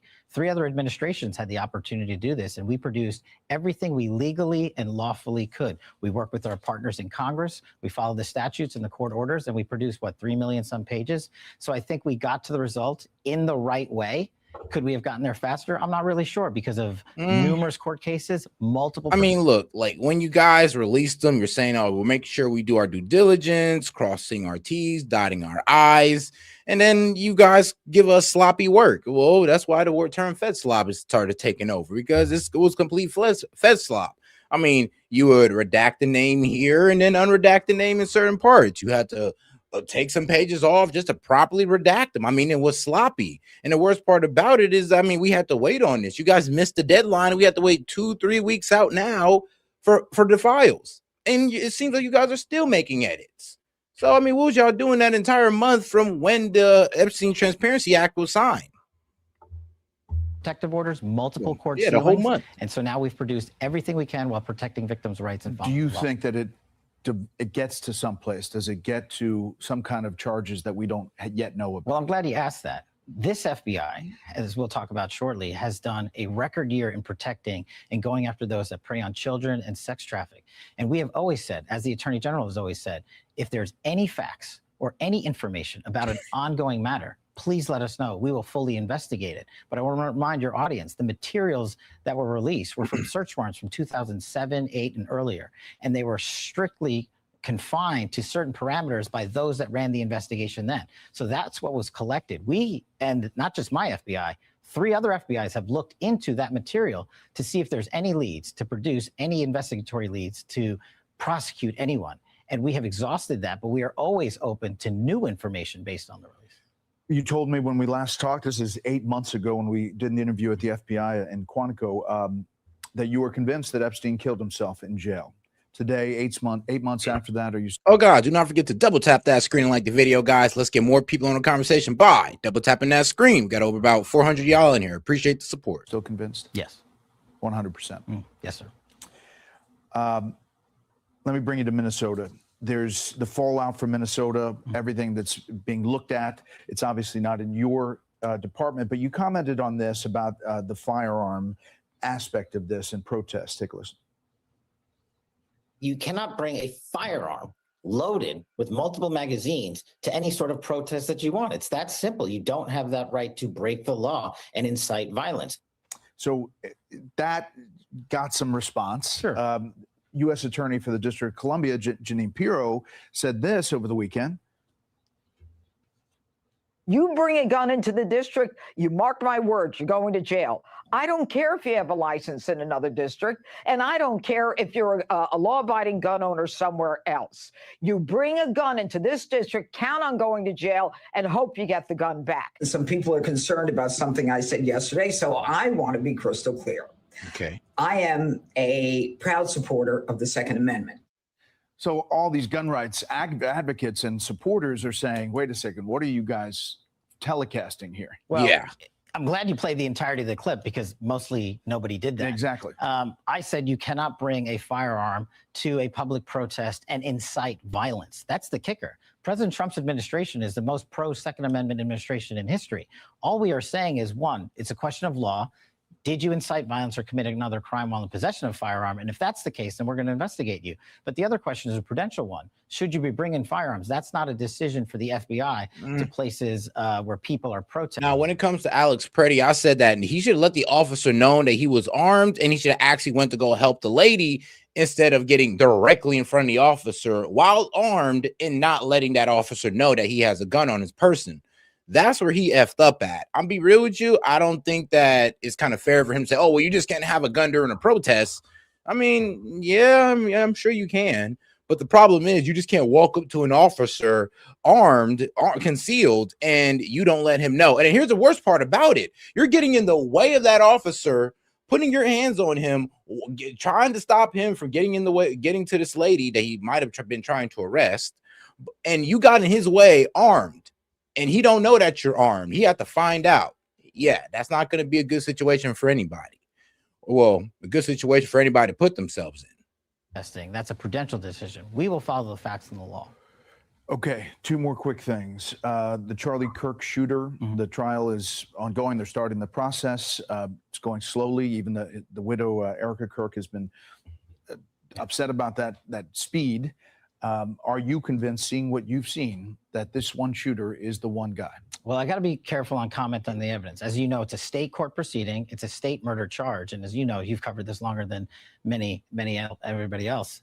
Those take a long time, if not years, to adjudicate a murder case. And that's what's going on. My job at the FBI is to ensure that they have the evidence that they need from my agents that were on the ground that collected it. And we provided it to them. And we will continue to work with them and take our direction from the state prosecutors. At the end of the day, Charlie was my friend, a dear, dear friend. The worst thing that could happen is we somehow taint the evidence of the jury pool by making a statement or commenting and stylizing the evidence, and that ends up in a mistrial or even an acquittal. So what I'm guarding against is that, and we will continue to provide support. All right, well, let me take you to a different shooter, and that is the Butler shooter. I asked you about this at Quantico. Take a listen. Will we know a lot more about him? Is there more to know? I don't know that there's more to know, but you're going to know everything we know. And we don't feel that the American people have been given the information they need on that. And we're digging through the files and we're getting them a more robust picture of what happened. So that was May 2025. I mean, I don't think we, the public, have a more robust picture of that shooter. Well, I think that's an unfair supposition. We, the FBI, have put out all the information that we possibly and legally can while protecting any ongoing matters that are unrelated. But he's bro, I learned more about the shooter from the Tucker Carlson documentary on Thomas Crooks than the FBI. That's what's blowing my mind. It's like I've learned more from independent journalists, independent journalists than the FBI about Thomas Crooks. And I played the video here on stream. I mean, y'all can go. Hopefully, y'all. I wonder if I clipped it. All right, I'll see if I can go back and find the clip of it. But I've already showed that video, and yeah, it kind of irritated me that I couldn't get this information from the FBI. They never talked about it. Did no press conference on it. I'm here watching Tucker Carlson give better coverage than the FBI on Thomas Crooks. Yes, he's very much dead. But at the same time, Brett, we at the FBI have to follow the parameters of our investigation and what the law allows us to release. I get it, but what were the cell phones? Why don't we know who he was talking to? What exactly happened? I feel like we haven't gotten the whole picture about Butler even now. But here's the thing, Brett. We can provide, and just an example here. We've provided 40,000 pages of documents to Congress. That's a Well, guys, let's make sure you double tap that screen and like the video, guys. Let's get more people in the conversation by double tapping that screen. If you have any questions, comments, jokes, or disagreement, you can send $2 and up. I'll go ahead and read it out loud and engage with it. Appreciate the support. And if you want to double your support for the call-in line, you can go ahead and hit the QR code above and go ahead and hit the Venmo. Appreciate the support, guys. Let's get back to it. 100% increase from the prior two directors. We will continue to provide this information with our partners on Capitol Hill when we are legally able. It's never going to be enough for everyone. It's never going to be enough. But what we are saying is we're not saying trust us. We're saying we did an exhaustive search of that. We presented that information to the Department of Justice, and a decision was made on what to release. Yeah, but okay. Yeah, you said we put out everything we could. Do you think that everything's been put out about Eric? Bro, even Brett Baer is like, bro, I feel like I'm getting bullshitted. It's like, bro, what? Like, no, I get what you're saying, but you really didn't do much, to be quite honest with you. Like, he did not do much when it came to Thomas Crooks. Maybe I'm tripping here. Justice, and a decision was made on what to release. What to release? But, okay. A decision was made on what to release, letting us know that there's certain information that you guys decided not to release. I don't know, may have opened up some, I don't know, like revelation to what was really behind the motive behind Trump's attempted assassination attempt. Like, I'm just saying, like, you could have, like, you're pretty much telling us that there's stuff that you're hiding. So what? Now we got to beg for the Thomas Crook files now, just like we had to do with the Epstein. We put out everything we could. Do you think that everything's been put out about Eric Crumps, the alleged shooter? Everything, whether it's Epstein or Charlie Kirk, or whether it's this shooter in Butler, we always put out what the law permits us to put out. Last thing, this has happened this weekend. In Las Vegas, law enforcement, including the FBI, removed more than 1,000 suspected biological agents from a house linked to the man accused of operating an underground biolab in California several years ago. That man has been locked up ever since awaiting trial in April. So if that Chinese national has been behind bars for the past 3 years, how is it just now authorities are raiding this Las Vegas house? Well, I think that's a great question. What this FBI did was went back and looked at a report that my predecessor went to Capitol Hill and said there's no connection to China. I found that unbelievable or implausible. So that is a state-run investigation right now in the state of Nevada. And where the FBI comes in is to say, wait a second, we have information that we believe disputes the prior testimony of Director Wray. And so we went back to our law enforcement partners and say, hey, we got to look at this again. And that's why you're seeing these state warrants executed. And that's why you're seeing these seizures. And the FBI is collecting that evidence and taking it to our labs for further analysis. It was announced that one man, a property manager, was charged with some minor local offenses. Wouldn't keeping 1,000 biological agents in a house be a federal offense? Well, that's just the thing, right? This state warrant was just executed within the last 48 hours, right? What we have to do is take these 1,000 samples, ship them across the country, which we did overnight, and have our lab analyze them. And once we have those results, then we can produce further charges. Obviously, people look at that and say, is the CCP operating other biolabs in our country? And look at what this FBI has done. We arrested 3 researchers at the University of Michigan with ties to the CCP for bringing in biologicals and for trying to harm our agricultural seed industry. That is the priority here to protecting our nation's not just secrets, but our agriculture and our. But the wild part is, though, that we had this guy in jail for 3 years and we didn't, break into his little bio laboratory till now. Like, yeah, that's a bit concerning. I mean, and then here's the thing. You're telling me the ex-FBI looked into this, said, you know what, man, there's no Chinese, there's no Chinese connection. Then we go in there and we arrest a guy who's connected to China. It's like, bro, what the hell was that boy Comey doing? And our citizens' health. The year-end stats, 20% decrease in nationwide murder rate, 100% increase in arrests year over year, 31% increase in kilograms of fentanyl seized, 210% increase in gangs and criminal enterprises disrupted. I mean, that is the historic year in the 117 years of the FBI's history. If you took just one of those stats and accomplished it in 1 year, it would be a monumental feat. And that is a commitment from President Trump to back law enforcement. What we did, we put 1,000 agents into the field last year. We're going to send 1,000 more employees to the field permanently this year so they can get after it for the American people. I mean, just think about what's in those numbers. 20% less murders. Just think about that. We have a 500% increase in those predators online that prey upon our children. We've seized enough fentanyl to kill 140 million Americans. That's just the FBI alone. And as you said, we have doubled the number of violent offender arrests in 1 year under President Trump. And that is just the beginning of it. Well, Mr. Director, we appreciate the time. It's there's a lot to talk about, and we always welcome you back when you can provide interesting things. We follow these investigations, and sometimes there's a frustration that we just don't get to the end of them. Mm-hmm. And so we want to keep asking those questions. I appreciate the inquiry, and always good to be with you. Thank you. Hey, Sean Hannity here. Hey, click here to subscribe. He ain't wrong about that. He's like, man, I feel like we're just like, look, we follow this, we bring you in, and it feels like we don't really get too much answers ever. So I feel him on that one. It's like, yeah, I'd be pretty pissed too. But let's see here. Chris, now just made your border wall update. All right, well, let's go over here to our guy, Scott Bessent, because, yeah, he had to go ahead and testify in front of the the Financial Committee. Let's see how that worked out for my boy, Scott Bessent. Probably the best performer in the Trump administration. Scott Bessent classes with Democrat after Democrat. Oh, really? All right, let's hear it. Whoops. Let me go to the right one here. There it is. As the ranking member of our committee, Mrs. Waters of California, for 5 minutes for questions. Thank you very much. Secretary Bessent, in the S.E.T annual report, you stressed the importance of economic growth to promote financial stability.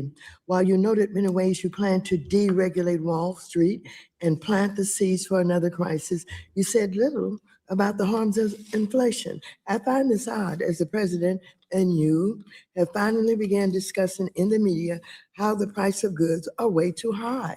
Notably, you mentioned that tariffs may need to come down to lower costs for Americans. So I have a few questions about this. As a former hedge fund manager in 2004, and I don't want you to go into any long details about this, but did you write a letter to investors raising concerns about the impact of tariffs, writing that, quote, tariffs are inflationary? Did you say that at that time, yes or no? No. Okay, thank you. Okay, we have a New York Times article that, agrees that you New said York that. Times. Then last summer, when you testified before a Senate committee, you said, and I quote, there is no inflation. Tariffs are not being passed on to consumers. You were quite definitive and even claimed that critics had, quote, tariff derangement syndrome. Well, those comments are at odds with the statement you made to investors that tariffs are inflationary. Again, Now, she's going off of something that he literally said he never said, by the way. He just literally said, I never said that. Well, according to the New York Times, so you're going off the New York Times when this man literally just said word for word, like, yo, I never said that. But she's going to pretend like he said that.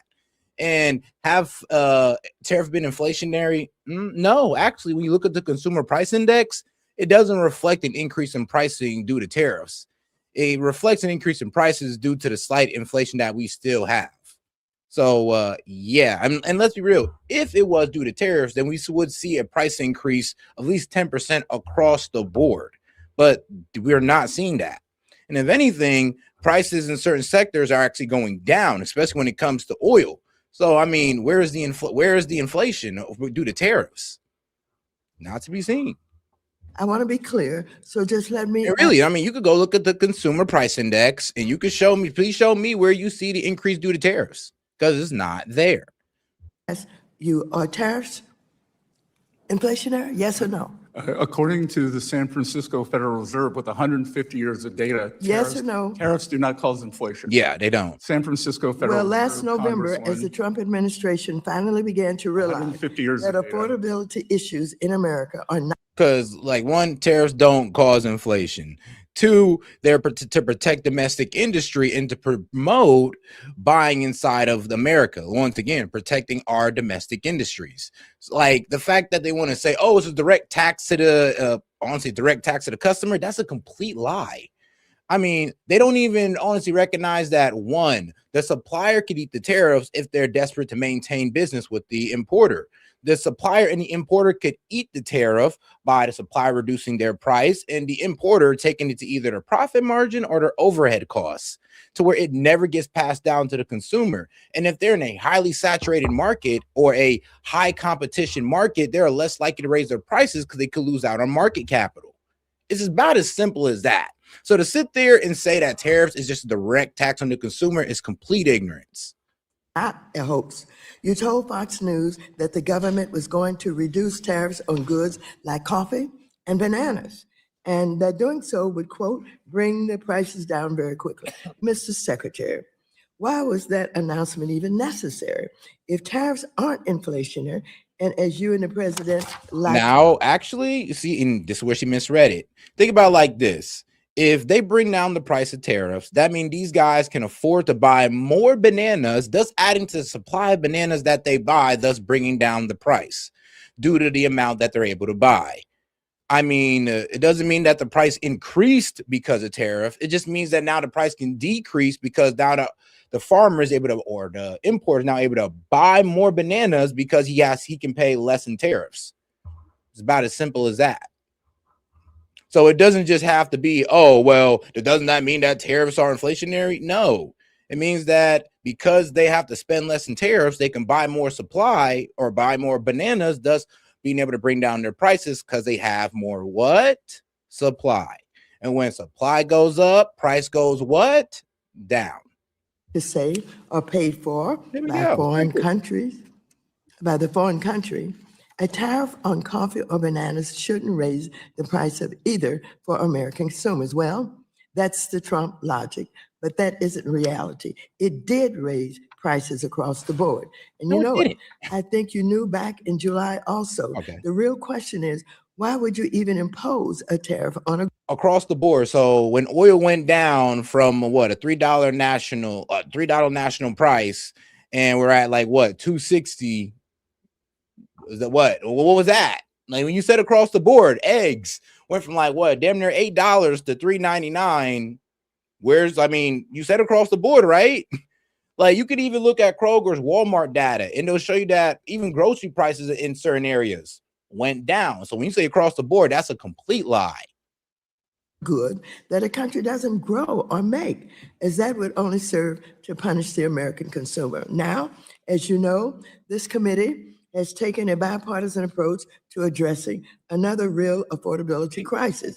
Housing rents are too high, there aren't enough houses. However, one clear reason that the housing crisis has grown worse is that you and the rest of the Trump administration levied tariffs on housing production goods like lumber and steel, as well. Yeah, and what happened because of that? We are now we now surpass Japan in steel production because people are buying more steel, American steel, than Chinese steel because of the 55% tariff. Like, lady, are you slow? It's to protect our domestic industry. That's why we put the 55% tariff on steel and aluminum to boost the production of our steel in America, to make it unaffordable to go outside and buy steel. This is like the whole reason we did it. So if you're sitting there complaining about, oh, how Chinese steel got more expensive, that was the whole freaking point. And now we're producing more steel than Japan. So that was a success on Trump's part. As appliances, these tariffs will result in half. Lumber is reclaiming my time. You don't get to talk. Lumber is at a 5. Yes, and now we're looking towards American suppliers for lumber. So they're pretty much complaining because, oh, well, foreign lumber prices went high, and what, all we buy is foreign lumber? That's all we got access to? No, we have our own lumber we have access to. We got our own steel we got access to, and aluminum. So you sitting there crying about, oh, well, now Chinese steel is more expensive, Canadian lumber is more expensive. That's what we did it for, to promote domestic industry. I'm sorry if you guys want to sell out to foreign interests, but that's not us. That's y'all guys' game. You guys want to gut out the middle class. We want to build it up. You're low, Congresswoman. Reclaiming my time. Then let's just have the facts, ma'am. Reclaiming my time. Thank you.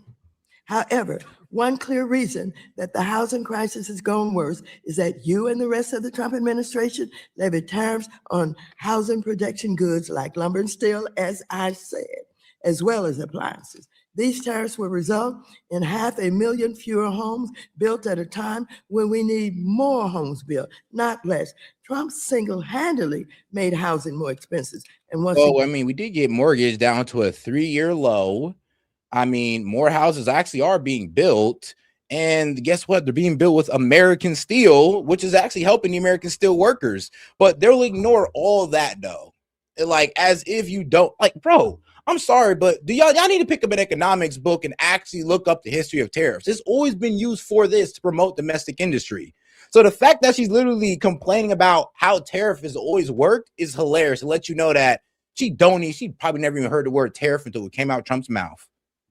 Again, you know it, as Axios has reported that you were planning to lift tariffs on housing production goods. In addition, the unlawful campaign the Trump administration has waged with ICE and Border Patrol, terrorizing American communities, has also harmed home construction across America. So I ask you, Secretary Benson, will you be the voice of reason in the administration and urge Trump to stop waging a war on American consumers and on housing? I'm sorry. Wow. Can you stop waging war on American businesses? Can you stop allowing foreigners to take all of our business and then raising taxes on our domestic industries to get them to go to the foreign places? Like, can y'all stop waging war against our American businessmen? Can you stop doing that, please? Because, I mean, if you make these guys leave, then what jobs, bro? Then what jobs?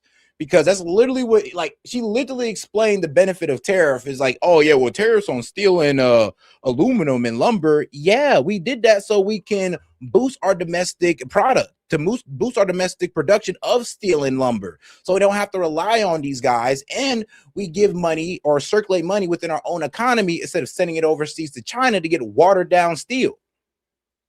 For affordability and putting the economy at risk. Yes or no? You don't have to explain. Representative Waters, will you be the voice? Will you be the voice? Will you be the voice?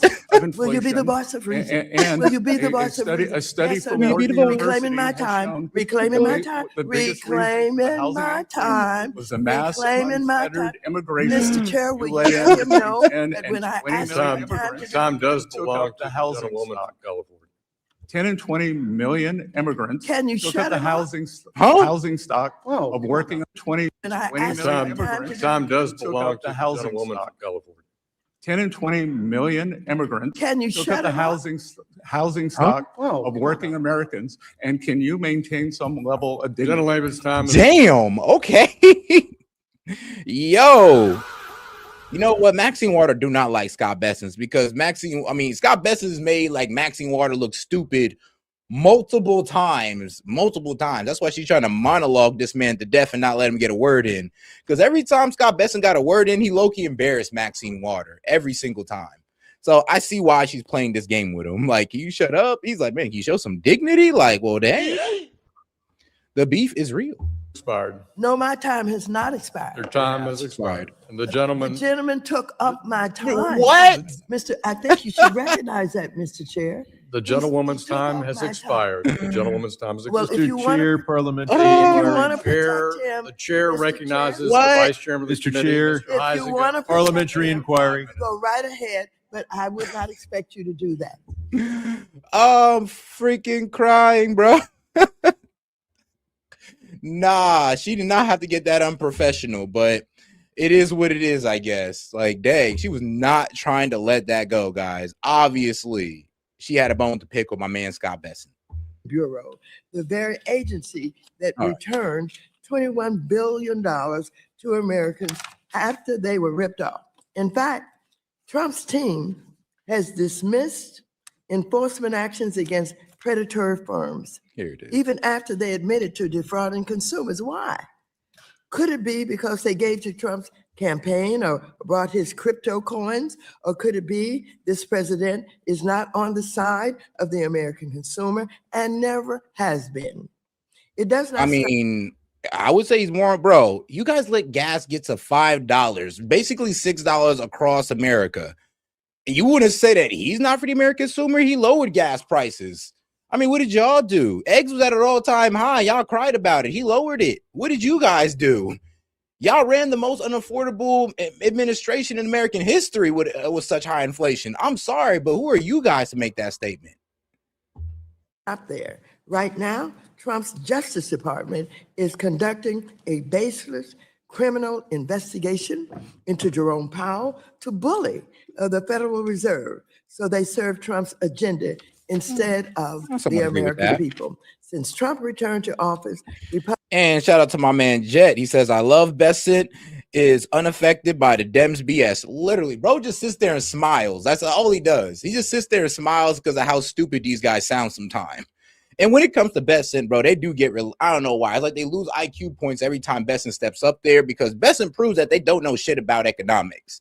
And it's a kind of a shame that they're on their financial service committee. It's like, this is our financial service committee, a lady who does not understand like how she just sat there, like told us that, yes, the terrorists are doing exactly what they're doing and framed it as a bad thing.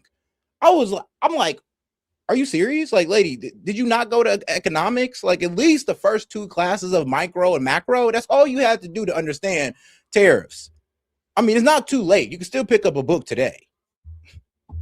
Republicans have looked the other way while consumer protections were gutted. Instead of offering solutions to help families, they have protected corporate profits. Under this administration, billionaires are winning and hardworking Americans are losing. We've seen this movie before. The same blind loyalty and deregulation led directly. Oh, guys, make sure to double tap that screen and like the video, guys. Let's get 100 likes. So I need about 27 of y'all to double tap that screen. To the 2008 financial crisis, when millions of Americans lost their jobs, their homes, and their savings, all while Wall Street walked away with bonuses. Despite repeated demands from Democrats for accountability, Republicans have refused to bring other key administration officials before Congress. That includes CFPB Acting Director Russell Vought, who must be held accountable for dismantling the CFPB. This includes FHA Director. Should be all right. I'd like to thank them for their hard work and dedication in advancing the president's bold vision for a better America. Since day one, President Trump has focused on building parallel prosperity. And get back to this. The housing crisis is going worse. Is that you and the rest of the Trump administration levied tariffs on housing production goods like lumber and steel, as I said, as well as appliances. These tariffs will result in 500,000 fewer homes built at a time when we need more homes built, not less. Trump single-handedly made housing more expensive. And once again, you know it. As Whoa. I missed that part. She said Trump single-handedly made housing more expensive. What did you guys do with all the illegal immigrants? That was y'all. When you put all these regulations and high taxes on the cement and lumber companies, making it cheaper to buy lumber outside, that was you guys who made housing more unaffordable. That was you guys who raised the housing price. And you guys who made the mortgage more unaffordable. That was all you guys. You guys with the crazy inflation, which raised the goods of materials to build housing. Did you forget that? It was inflation happened across the board, lady. So sit there and say Trump single-handedly? Only being a year in, as if the housing crisis or as if the housing price crisis hasn't been a thing for the past, 5 years. Like, are you serious? Has reported that you were planning to lift tariffs on housing production goods. In addition, the unlawful campaign the Trump administration has waged with ICE and Border Patrol, terrorizing American communities, has also harmed home construction. Hey, shout out to my man Josh Jones, friend of high five for 100 jewels. Appreciate the support. Shout out to my man Gaming. He says, what is your Venmo name? Trying to send you the money. Shoot, just scan the QR code and you should be able to get it right there, my brother. across America. So I ask you, Secretary Benson, will you be the voice of reason in the administration and urge Trump to stop waging a war on American consumers and on housing or affordability and putting the economy at risk? Yes or no? You don't have to explain. Representative Will you be the voice? Will you be the voice? Will you be the voice? Of Will you be the inflation voice of reason? and Will you be the voice of reason? a study Yes or from no? Wharton University Reclaiming my has time. shown Reclaiming my the time. biggest reason for the Reclaiming housing my increase time. was the mass Reclaiming my time. unfettered immigration Mr. Chair, will you you let let in. him? Yeah, that's what I'm saying. The biggest increase in housing price was the fact that we brought in a whole bunch of immigrants, asylum seekers, illegals, TPS recipients. That's what raised the housing prices. The fact that you made American citizens have to compete with housing with these guys. And sometimes these illegals would just take the housing. They don't, bro, they just break into it and take it. That's what was going on in Chicago with the Venezuelans. So please spare us with that BS. No, 10 that and when I 20 asked million him time to immigrants do Time does took belong up to the the housing gentlewoman from stock. California. 10 and 20 million immigrants Can you took shut up the him up? housing stock of working Americans. And can you maintain some level of dignity? Gentleman's time has expired. No, my time has not expired. Yes, Your it time has. has expired. And the The gentleman, gentleman took up my time. I think you should recognize that, Mr. Chair. No. the gentlewoman's He took time up has my time. expired. The gentlewoman's time has Well, expired. if you want to, parliamentary if you want to protect him, The chair Mr. recognizes the vice chairman of the Mr. committee, Chair. Mr. if you Heisinger. want to Parliamentary inquiry. go right ahead, but I would not expect you to do that. Wow. Thank you, Mr. Chairman. And I will grant very briefly anytime that you feel like you need to address anything. Again, I think the ranking member does not understand. Mr. Secretary, I'm sorry, the gentleman will suspend. There's a parliamentary inquiry. Mr. Sherman? Mr. Chair, will you enforce the rules of this committee so that the time belongs to the questioner and prevent filibusters from taking time away? And if those Bro barely said filibusters by the anything. witness do take time away, will you Okay, so let's be honest. This is want to lecture this man, Scott Bessens. I'm gonna be real with you. They don't even want to hear his response. They just want to lecture him and answer and give him yes or no questions that aren't really yes or no questions, to be real with you. allocate additional time? I will enforce the 5-minute rule. The I gentleman, want my time back. the gentleman from Michigan is recognized. No, you're cooked. I grant briefly anything that you feel you need to address. I believe the ranking member does not understand the definition of generalized inflation versus one-time price increases. I would also note that housing, especially for working Americans, a Wharton study has shown that the mass unfettered immigration, adding 10 to 20 million new people demanding housing, Congresswoman, is what caused a great deal of housing inflation for working Americans. So you and the Biden administration should be ashamed. Which is also why we are seeing rents. There was just a recent media story on this. Rents are going down partially because of that enforcement. So Mr. Secretary. Yes, it is supply and demand continues to work. I've got a number of issues I got to hit very briefly here on FSOC. I need to talk then Burma and 3%. You talked about with the chairman about regulators using tailored market approach tools. How are you ensuring that FSOC's current work continues to prioritize activity-based, transparent, analytically rigorous approach grounded in cost-benefit analysis and coordination with functional regulators when evaluating potential risks in non-bank financial markets? That is done primarily for small banks through the Office of the Comptroller of the Currency and the FDIC. And those chairs are intent on tailoring the rules for small banks so that we do not have another 50% decrease in Main Street lending. All right, thank you. You outlined as part of the 4 goals, protecting, number 2 was protecting from cyber attacks. We have seen a rise in those cyber attacks in scam centers in Burma. And I applaud you and Treasury for some of your work in that, including sanctioning North Korean individuals, selling weapons to the Burmese military regime, as well as the Democratic Korean. No, Gentleman's I time yield has back. expired. Thank you. Chair recognizes the gentleman from California, our ranking member of our Capital Markets Subcommittee. Mr. Sherman, you're recognized for 5 minutes. I want to agree with the gentleman from Michigan that we need to impose those sanctions on the Myanmar regime and protect, of course, the Rohingya minority to the extent we can. The FSOC has to define what is systemic. I, for one, think that we shouldn't be focusing on the assets, but rather the liabilities. We didn't have a problem in 2008 because the banks had too many assets. We had a problem because they had too many liabilities. So I don't see how most... Congressman, that's incorrect. Ben Bernanke, then Fed chair, said, could you please tell me what these assets are? I'm going to reclaim my time. Regardless of that, I'm going to ask you whether you... AKA, regardless of the facts. I'm not going to ask you to agree with me. I'm going to ask you to agree with your predecessor, Secretary Mnuchin. During the first Trump administration, Secretary Mnuchin promulgated interpretive guidance that prioritized an activities-based approach to systemic risk regulation over an entity approach. Secretary Benson, you have indicated that you want to kick off a review of FSOC's activities and processes. The FSOC Improvement Act, led by my colleague, Dr. Foster, which I've co-sponsored, as you know, would codify an activities-based approach to systemic risk regulation. Does the FSOC plan to revert to the 2019 guidance of the first Trump administration regarding a definition of a SIFI? Yes, we prefer an activities-based approach rather than an institutional-based approach. Thank you. I want to pick up on the ranking member's comments about whether tariffs cause inflation.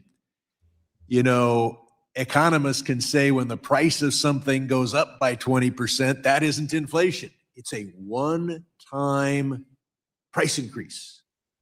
But out in my district, when the price of something goes up by 20%, we call that unaffordability. And to say it's not inflation is sophistry. I'll point out that every time Democrats had and regulations that increased a company's Well, yeah, bro. If you don't know the difference between inflation, it's the constant price increase like we were dealing with under Biden. It seemed like almost every week, every month, things are getting more and more expensive. With a one-time price adjustment, it's just that one time the price is going to go up or the one time the price is going to go down, and that's it. That's it. There is no continuous price increase going into the next month. It's just that one-time price increase or price decrease. So it's that one-time adjustment. That's a huge difference between the continuous price increase of inflation. Cost.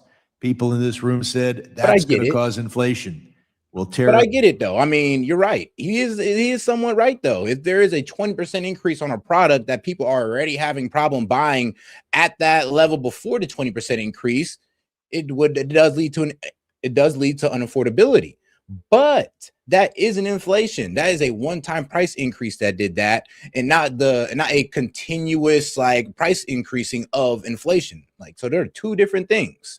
But I feel him on the whole, oh, well, you know, if it goes up 20%, that's unaffordability. I mean, you're not wrong, but a bit disingenuous with your argument. Clearly have to be paid by companies. And if environmental costs are passed through, you can be sure tariffs are passed through. The ranking member asked the question, why a tariff on coffee? I'm gonna be real with you. Then any tax on anything we do could be passed through. I mean, we could put a tax, we could raise the corporate tax, and that could be passed down to us.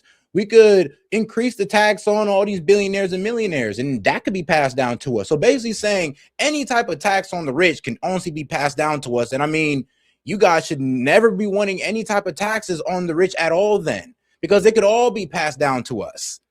So what's your argument here? So you're saying we can't tax the rich without no consequences whatsoever, without it turning back on us?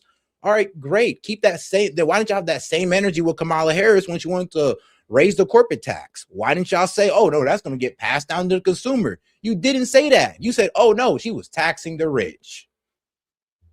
So I'm sorry, but what's the difference? There isn't. Bananas. I think the answer is obvious: to make our tax system more regressive. To pay for the big, bad, beautiful bills, cuts in taxes for billionaires, and to fund ICE. I used to head the largest sales tax agency in this country, and we knew the sales tax was regressive, but we knew it would be even more regressive if we imposed sales taxes on food. And that is what you do with a tariff on bananas and coffee.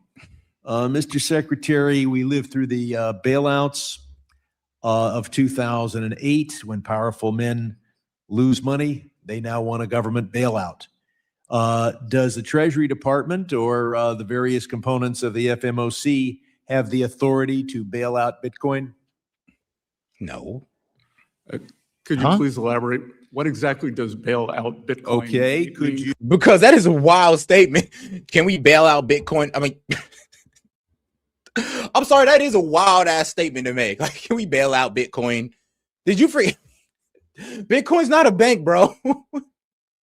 I mean, can you bail out a currency? I mean, sure, but like Bitcoin is not a bank. If you're saying that we could bail out Bitcoin, I mean, no, bro. If you're trying to relate bailing out Bitcoin, let's be real. Bitcoin is its own thing. It's decentralized at this point. Well, it still is. Thank God it still is. So it's kind of crazy how you're saying, well, can we bail out Bitcoin? No, actually, no, we can't. No, it's kind of impossible to in a way because they're not a bank. We can't give them the same bailouts that we did the bankers, which we shouldn't even have did in the first place. I agree with him on that. But to sit there and say, what, can we bail out Bitcoin? I mean, no. I mean, unless you want everybody to highly invest in Bitcoin, sure, but can't really consider that a bailout. It'd just be a high investment.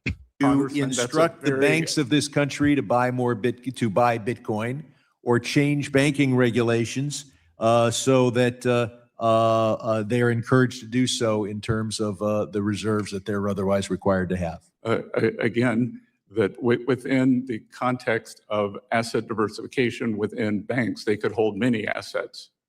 They can, and there are different, but do you have the authority to order banks to buy Bitcoin or to invest U.S. tax dollars in Bitcoin or Trump coin? I am Secretary of the Treasury. I do not have the authority to do that. And as chair of FSOC, I do not have that authority. So we're not going to see our tax dollars invested in crypto assets.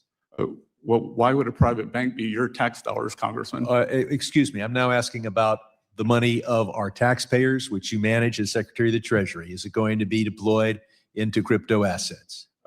We are retaining seized Bitcoin. That's not exactly taxpayer money. You collect a lot of taxes this month. No, that is an asset of the U.S. It's an asset of the U.S. It was government. And are you going to invest any? And I will point out, Mr. Secretary, reclaiming my time, are you going to invest? The asset seizure, that $1 billion of Bitcoin was seized, $500 million was retained, and that $500 million has become over $15 billion. Gentleman's time has expired. Oh, damn. The gentleman from Oklahoma, the chair of our monetary policy That's just off the Bitcoin we took. task force, Mr. Lucas. You're recognized for 5 minutes. Thank you, Mr. Chairman, and thank you, Secretary, for being here today. You've said that the current deposit insurance framework is a vulnerability for the banking system, that there is a competitive imbalance that favors large banks, and that this increases the risk of bank runs and erodes depositor confidence.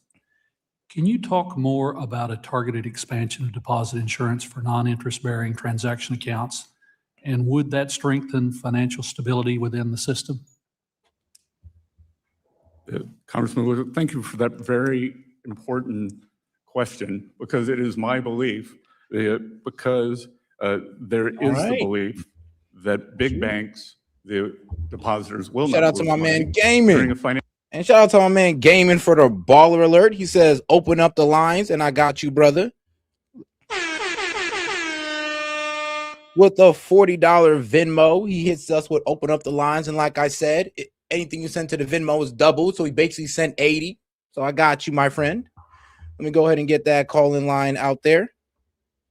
Shout out to my man. Oh, and shout out to Gaming. Well, not Gaming, but well, shout out to Gaming, but shout out to Jed as well. He says, Timu Mr. Clean is weapons grade retard. I mean, God damn. Or Mr. Clean's granddad. Financial crisis, as we saw in 2023, assets leave small banks. And much of that is what is known as the payroll account. So I think it is very important for small banks to have one non-interest-bearing account that can have a much higher level of insurance so that they are able to retain deposits during a stress period. This is one of the reasons that we have seen assets leave small banks. It is one of the reasons that we have seen 50% of small banks disappear.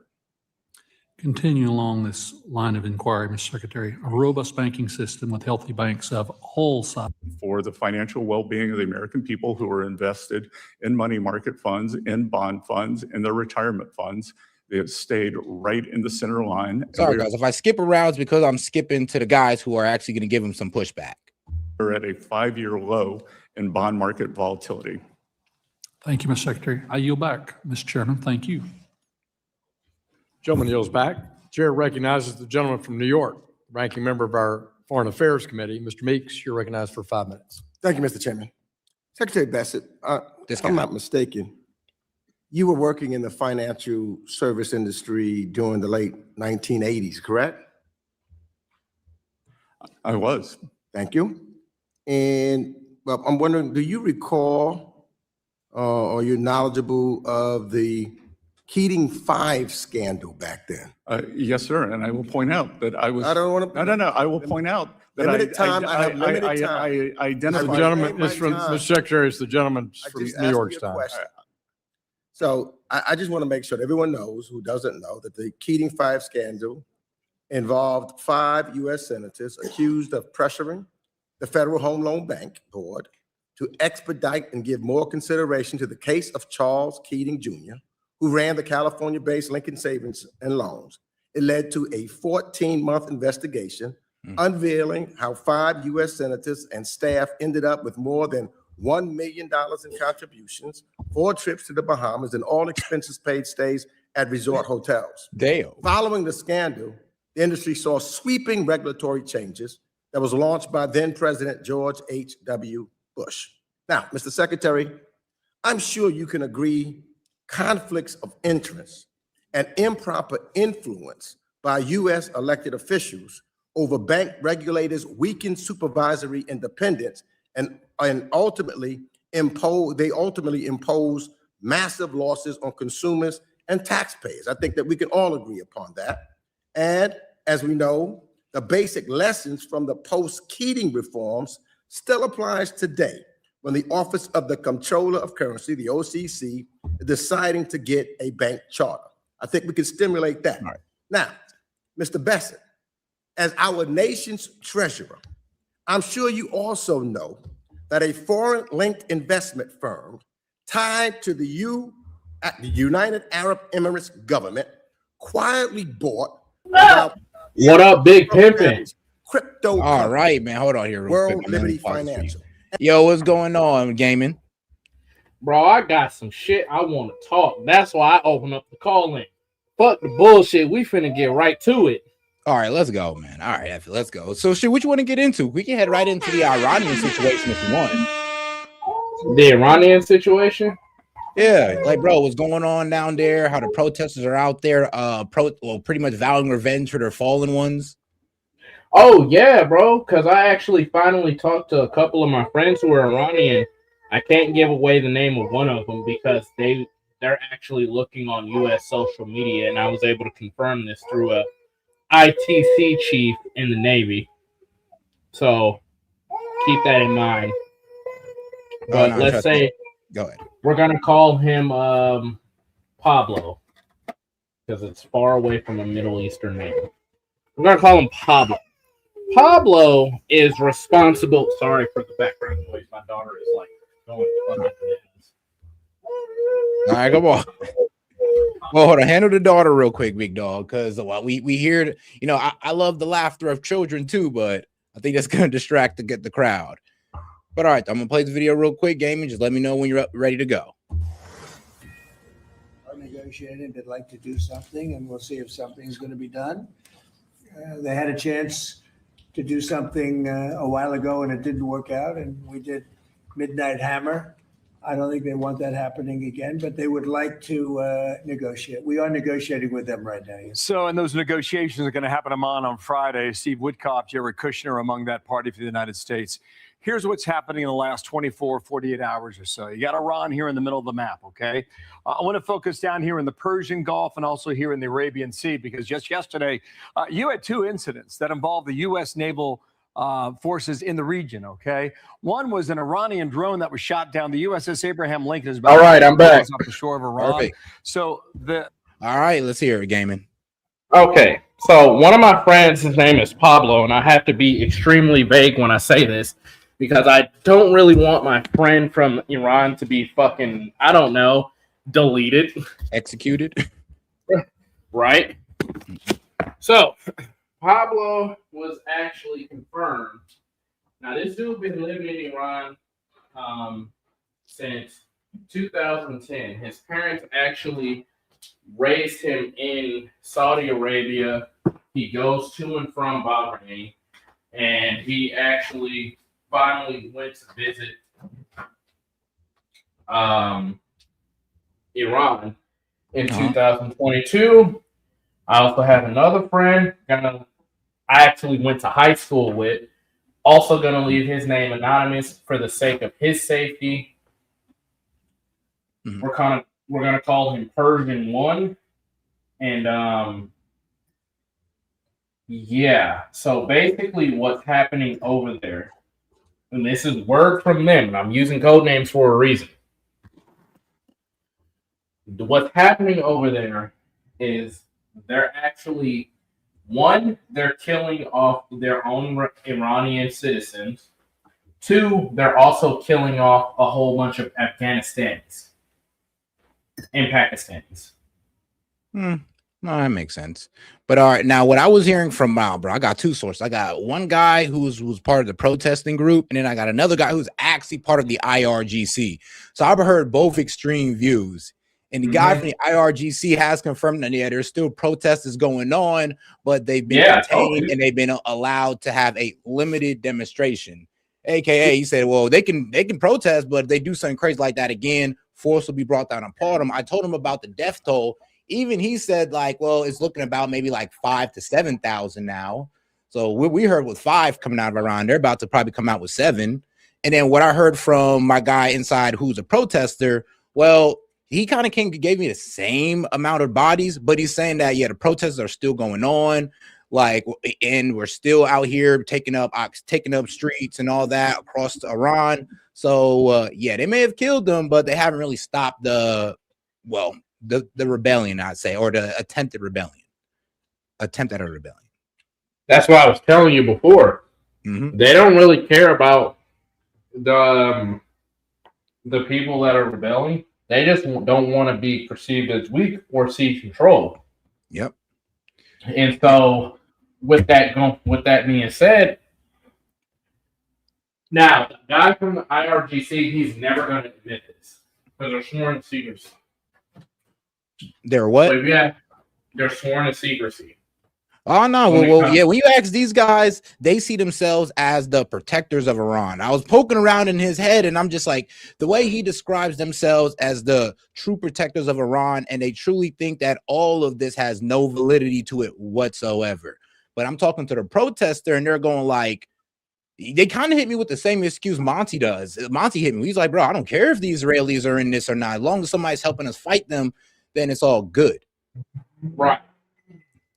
And so what essentially is happening is that these protesters are trying to rebel against their government because, like I told you before about the history, a lot of people need to understand this. Iran wasn't Iran that we know today. They were taken over by a coup.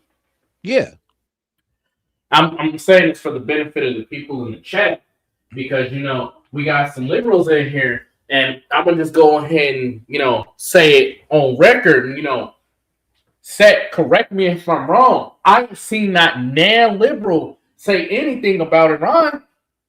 Free Gaza, right? Israeli occupation, the whole works. But now the Iranians are rebelling against their government because of something that's traceable, that's verifiable. I laid the whole case out to you. You said the only thing you couldn't find was the connection between Khomeini and the Russians, and that's hard to prove. Yeah, but everything else. I ain't making it up. So it's like, where are they at now? Where the protests? Y'all was river to the sea, Palestine will be free. What about Iran, bro? No, there is a lot of, and that's the thing. The only people that's actually speaking up for the protesters in Iran are, well, is the Republicans. But here's the thing though, the anti-war guys, now they're thinking that, and I kind of agree with them on this, that we should probably just leave Iran alone and let them have their own revolution instead of trying to invoke a war out of it. Because let's be honest, the protesters do not have control of any institutions in Iran. Thus, Iran's capability to strike back has not been hindered whatsoever. That's the problem. That's what we were hoping for, but we didn't get that. But see, what I'm saying is, I'm looking at it from like the social perspective. Because you feel what I'm saying? Like, we was hearing this shit from like, I was deployed right next to the Houthis and Hamas, right? And so I would be hearing stuff about you monster, like, how could you blah, blah, blah, blah, blah. What about Iran? They don't like their government. They being fucking slaughtered, bro. Like, all right, what about them, bro? Good point. But all right, though, let's go ahead and get into this Fox News interview and let's see what's going on so far. All right. Bring you in the middle. Negotiating, they'd like to do something, and Meantime. we'll see if something's going to be done. They had a chance to do something a while ago, and it didn't work out, and we did Midnight Hammer. I don't think they want that happening again, but they would like to negotiate. We are negotiating with them right now. Yes. So, and those negotiations are going to happen on Friday. Steve Woodcock, Jared Kushner among that party for the United States. Here's what's happening in the last 24, 48 hours or so. You got Iran here in the middle of the map, okay? I want to focus down here in the Persian Gulf and also here in the Arabian Sea, because just yesterday, you had two incidents that involved the U.S. naval forces in the region, okay? One was an Iranian drone that was shot down. The USS Abraham Lincoln is about 500 miles off the shore of Iran. So the Lincoln thought they were that this drone was impeding on their activity. That was shot from the sky. Then you had a U.S. flagged vessel that outran Iranian gunboats. Incident number 2 that was tucked up right here at the bottom of the Persian Gulf, the Strait of Hormuz. Yo, go back like 1 to 2 seconds. I'm gonna show you something. So you see that map right there? No, pause it. You see that circle where he's pointing at right there? Yeah. That's where I was deployed to. That's where the missile that the Yemenis shot at the American USS Carney warship on November 19, 2023. I remember because that was my fucking birthday. So where they're fighting, to show you how small that gap is, when you sail through the middle of it, I can look to my left, see Iran. I can look to my right, and see the UAE. All right. It's that small. Well, dang. Shoot, looks that small on the map. But all right, though, let's get back to it. Flagged vessel that outran Iranian gunboats. Incident number 2 that was tucked up right here at the bottom of the Persian Gulf and the Strait of Hormuz. What's happening in the area? Okay, so this is about the area where the drone was shot down. This is the USS Abraham Lincoln. Clearly, you can see all over this map, the naval assets on behalf of the United States Navy are significant right now in the Gulf, especially with the Lincoln just arriving there a few days ago. I mean, Significant right now. I mean, you talk about surrounding the Middle East, man. Like these guys, if they wanted to leave, they couldn't even leave. Like, I'm telling you, probably got to be the most scariest lineup that Iran has ever seen. Actually, all of our enemies.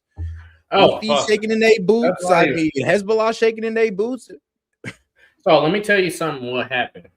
And I'm going to be very careful because I know for a fact this is classed. Some of it's classed. Gotcha. In 2023, Iranian Air Force sent essentially, and I'm not fucking joking on this, they sent a propeller plane to spy on the USS Gerald R. Ford. Careful, gamer. I know, I'm dodging what I say. Crazy as hell, right? I'm saying what's on Facebook also, too. So that's why I'm like kind of stuttering over my words. Troy, I did forget that there is something, but I was like, wait a second, I know exactly what you're talking about too. Yeah. Yeah. But all right, go ahead. But basically what ended up happening was they know about all the fucking drones or whatever. And I'm going to leave it there. Okay. So if they shot the drones out the air, buddy, they knew about them drones years ago. I'll give you that one. But all right, let's get back to it. The Gulf, especially with the Lincoln just arriving there a few days ago. This is a choke point, right? It's one of the most important choke points in the world when it comes to transporting oil. All right, Strait of Hormuz, okay? You got 21 miles wide at its most narrow point, but the shipping lane is even smaller. It's only 2 miles wide. So any vessels that are traveling in this area, they are well aware of each other as they pass one another and work their way either up into the Persian Gulf or out to the Gulf of Oman. Hugh Hewitt's with me now, Fox News contributor. Hewitt, here is what this is a sense I gather here. The Iranians wanted to move the talks. The U.S. said, okay, we'll do that. The president talks every day about, he's stopped 8 wars. I don't get the sense that he wants to start a new one. And I think the Iranians know that. Where does that leave the situation as of now, do you think? I don't know about that. Good morning, Bill. I think President Trump is acting very calmly, very rationally, but I believe the opposite is true of Iran. Desperate nations, like desperate people, do irrational things. It is irrational to attack the Lincoln. It is irrational to attack a U.S. flagged tanker when the United States Navy's got presence everywhere. And then yesterday and today, the news agency associated with the regime in Iran began publishing pictures of American bases in the area. It's another threat. This regime has been near crumbling since Midnight Hammer, and when the protests began in December, it got desperate. It murdered 30,000 or more of its own people. Videos came out this morning about the brutality of those attacks. So I think the only thing I don't like about this is how they're just throwing out these numbers that are unverified. That's the only thing I don't like, is that they're honestly trying to sensationalize it when it don't need to be sensationalized. Like, bro, people just need to hear, 5,000 people are brutally murdered, and that's all you need to hear. Shoot, I could show you a video. I don't think it's that small of a number, literally got their brains blown out, and that's all people need to know. That all right, bet there is some type of like resistance here. But well, what about you? Do you believe the 30K? Because I honestly don't. I think everybody's just hyping it up, and it don't need to be hyped up. I don't believe it's as high as 30K, but I don't believe it's as low as 5K. I'm gonna tell you that right now.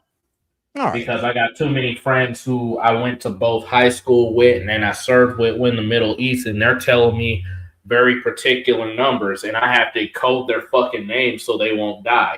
So I'm telling you for a fact, it ain't as low as 5,000, but it ain't at least in Tehran, because what they're not telling you is these numbers are coming out of Tehran. They're not telling you it's coming out of these other cities that are like miles away from Tehran. And I need people to really understand that.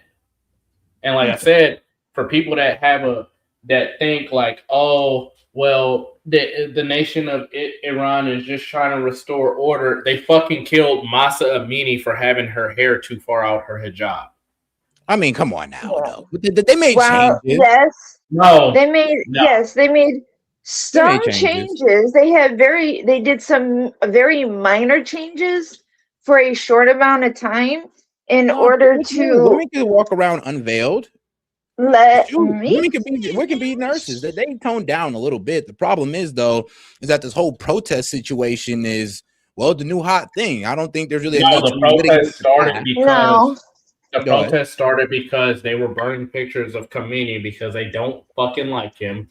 The protest also started because of the murder of Mahsa Amini. She was beaten and tortured in jail. And this is not me saying it. This is them saying it. Hold on now. Are we talking about the same protest? Protests have been they've been going on right now. Yes, it is still part of that. Yes, they are. It is still because of the inflation and all that. Like that was a while ago. That's not the same. That's like the cover story. That's the cover story, bro. Thank you, bro. That is dog. It's mainly because of the inflation. No, it's not. Like, all right, so when did that young lady die? Because, like, remember, we're going off recent events. Remember, there wasn't a protest for a while now until this inflation problem went off, until people couldn't afford things no more. Like, there wasn't a protest that we were made aware of. Come on. There wasn't protest. No. Going on in Iran until until the inflation problem came about, until the inflation skyrocketed. Overnight. This has nothing to do with that young lady. Like God rest her soul. Nothing to do with that. I'm about to get you in lie. How would it Iran be a lie started if I'm experiment. not trying to intentionally Well, misinform? not lie. Well, not a lie. I'm about to catch you in their lie. Okay. So my son Thank you, Meanie, Gamer. died, and you can go ahead and look it up if you want. September 16th, 2022, in Tehran. What was also happening in Tehran at that time? I remember what was happening because I was fucking deployed over there. Yep.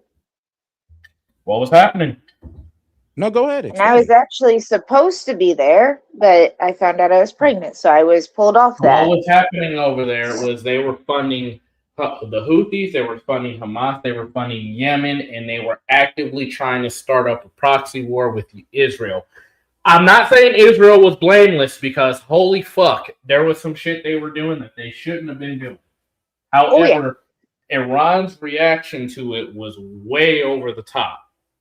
And so at the time, Masa Amini, she posted that she's a model. Might keep that in mind. So she does like hijabi photos or whatever. Nothing vulgar. Now, I honestly think this is extremely off topic, to be real with you. So we're talking about protesters that were already quelled from her death, which was sad, by the way. And now we're talking about the new one that was started from inflation, and you guys are trying to connect the two.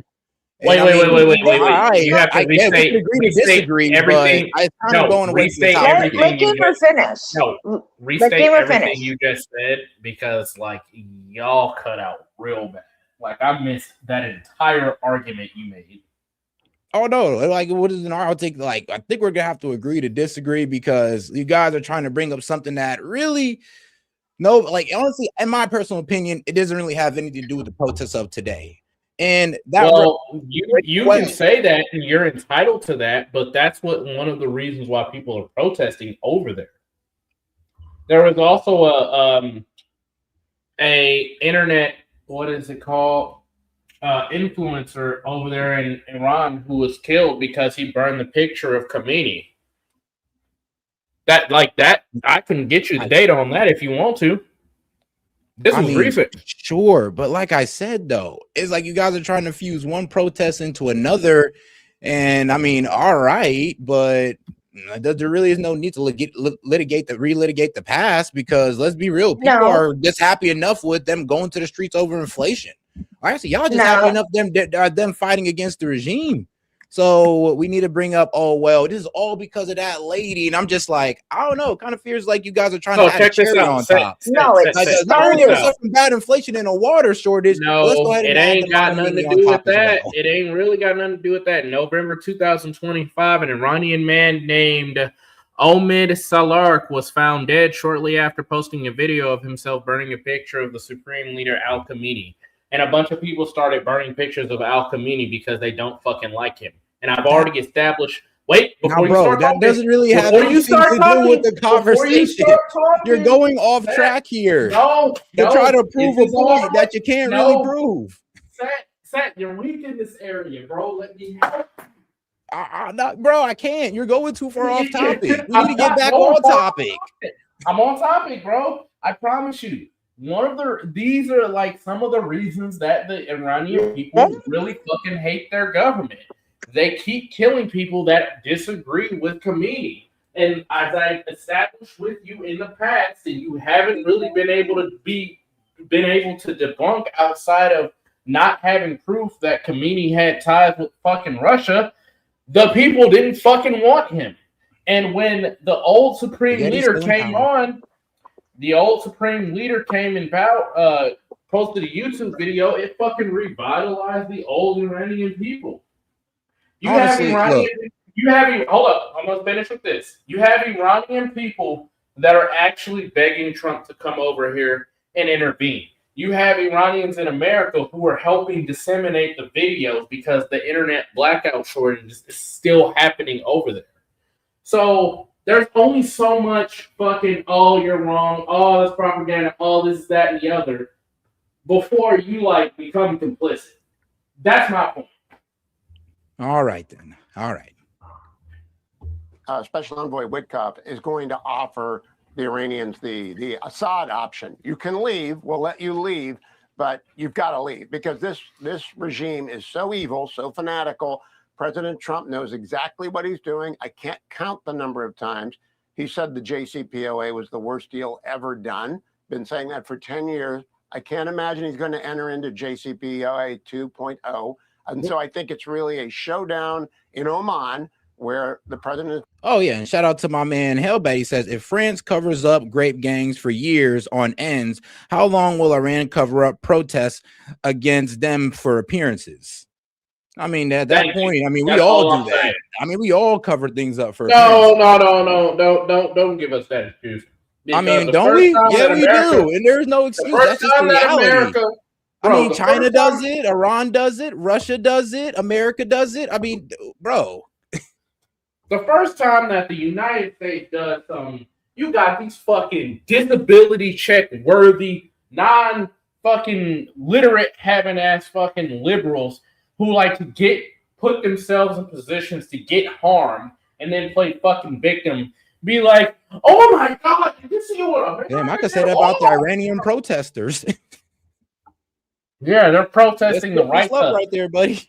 No, it's not a slippery slope because they're protesting the right to not be fucking killed for not wanting to wear a hijab. They're protesting the right to be protesters. That's not the fucking ICE protesters. You and I both know, don't be disingenuous, Seth. Come on, don't do that. You and I both know the fucking ICE protesters for the most part.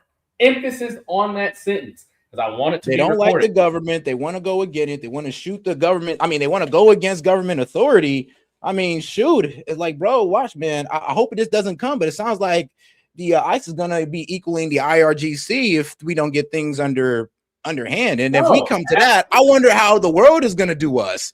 Are they going to get involved in our politics? Are they going to start backing up the supporters that want to overthrow our government? No, honest question. First of all, the rest of the world is too fucking broke. Even like me and fucking Monty try to tell you that China does not have the fucking monetary chops to take on the United States. And you were saying like, yes, they do. And then that fucking report came out where it was like, yeah, they're struggling. I was like, yeah, I tried to tell you ever since their fucking housing industry, which accounts for 45% of their total fucking GDP collapsed. Yes, they don't have the chops to take on the United States. Russia barely does, but they're too busy like being stuck in a quagmire and playing fucking nice. But what was funny about that argument is that you was also making the same argument saying that, oh, well, they'll go ahead and like spaz out for Taiwan though. So I was just like, I don't know. Your argument's kind of confusing. Spaz out. No, there's like more that you left off. They'll spaz out for Taiwan, but they'll lose in the end because it's not financially advantageous for them. What? All right. Well, all right. So real quick, can I share something off topic, but really, really cute? Off topic? I don't know, man. We've been off topic enough, Toe. It'll take 30 seconds. I promise. Okay. My three-year-old's trying to learn his ABCs, and his latest attempt was A, B, C, D, E, F, G. What was it? Q, R, S, K, X, Y, Z.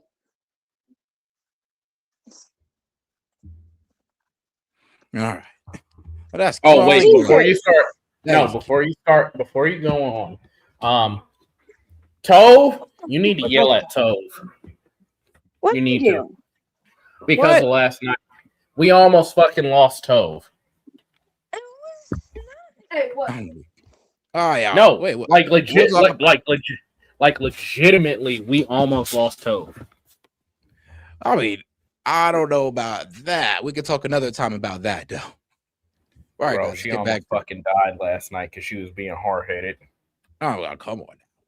Going to No, communicate she to did. Mr. Witkoff and Jared Kushner, you have one option, which is to leave and then let us destroy your missiles because it's a dangerous, wounded beast and they are acting completely crazy, not like someone that wants to negotiate. That's a suggestion about regime change. Wall Street Journal editorial board puts it this way, just today in the paper. The price of oil is lower today than it was at the start of the 12-day war in June, and the U.S.'s options to mitigate disruptions. Iran's regime and its proxies are at their weakest, and its people are waiting. Mr. Trump has forged his opportunity, and this is his moment to seize it. So we wonder and wait whether or not this happens. Right? whether or not, if you're right, the regime capitulates. Hugh, as long as I've been alive, I have never been convinced that the leaders in Iran would agree to a deal like that.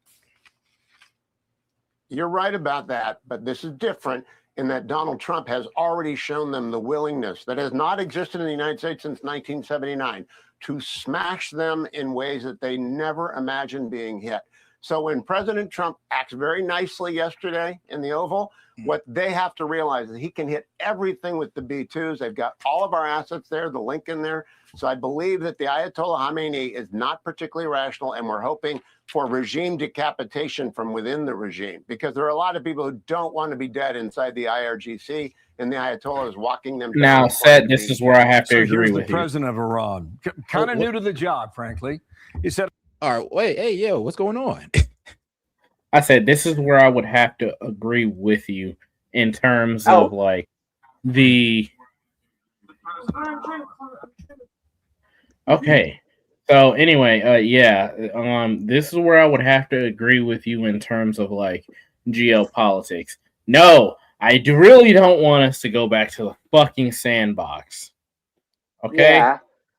I'm not interested in going back to the sandbox. And yeah, go ahead. If you think Khamenei is gonna go quietly, he's not Maduro. That's all I have to say. I'm not trying to give him more props than he's worth, but he ain't fucking Maduro, bro. I mean, to be honest with you, I would like to say this. Like, I would wish we could do Khomeini like Maduro because we'd have been did it. But no, sadly, we're dealing with a bit of a different type of military force. I'm sorry, but we technically could. We all. Oh, let me not say that. I mean, we anyway could. Just won't be the best to look. No, stop. I'm telling you to stop so that I don't accidentally reveal something. Gotcha. Yeah. All right, let's keep it going. I've instructed my Minister of Foreign Affairs, provided that a suitable environment exists, one free from threats and unreasonable expectations, to pursue fair and equitable negotiations guided by the principles of dignity, prudence, and expediency. He doesn't have the final word.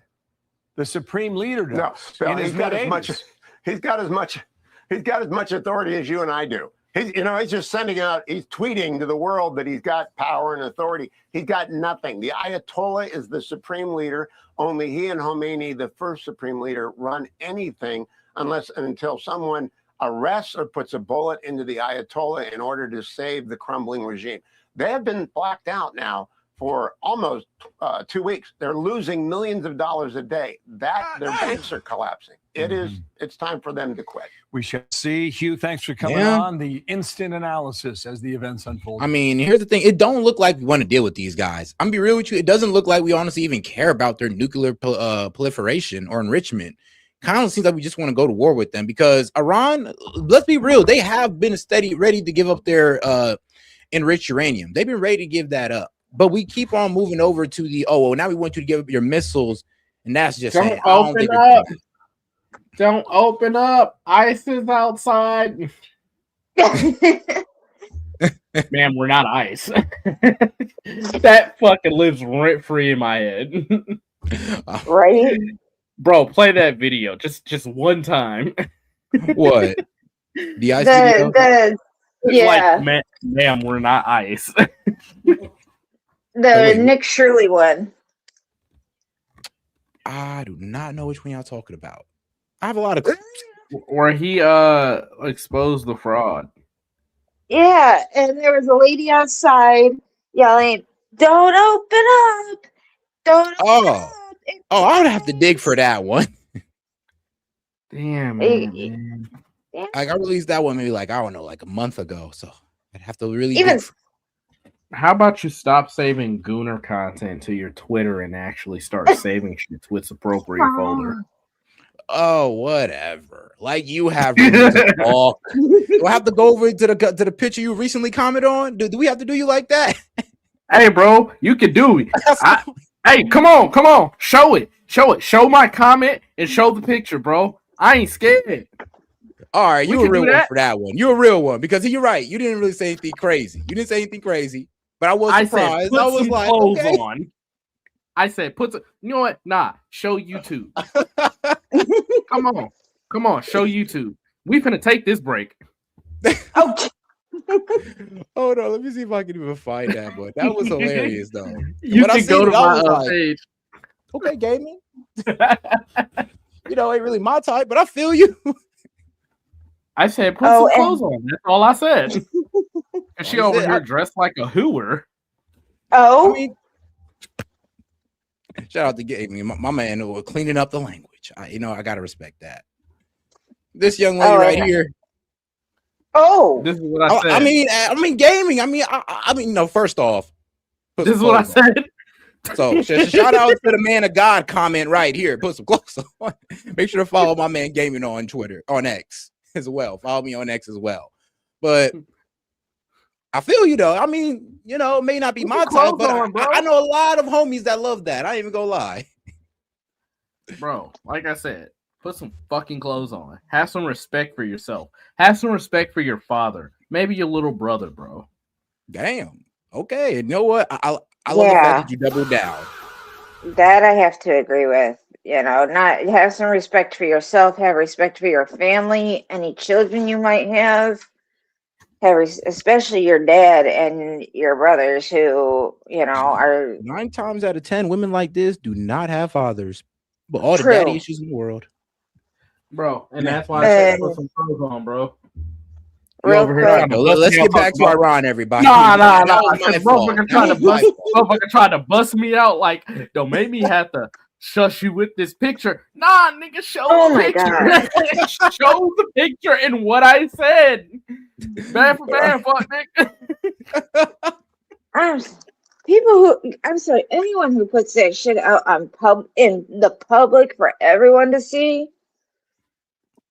I mean, Yeah, bro, I feel Jet. I'll lose my shit if my daughter ever did that. Like literally losing my mind. oh my god, Like if her cell phone plan is still under my name, that shit is cut off. right? Bro, you gotta go. You can't even let people know you live here, bro. You might have to change your last name.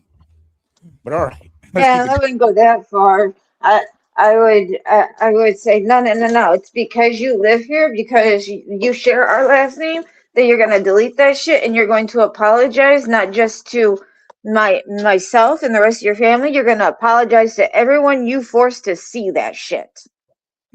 So you know good and damn well. But all right, guys. All right, let's keep it going.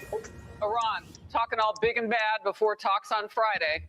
They say they only want to meet alone with the United States. Well, yesterday, the U.S. military shot down an Iranian drone flying aggressively around the USS Abraham Lincoln in the Arabian Sea. Hours later, 6 Iranian gunboats pursued a U.S.-flagged oil tanker not far from the Abraham Lincoln. Iran is also now pushing to upend the framework of those negotiations that are scheduled for Friday. NATO Ambassador Matt Whitaker.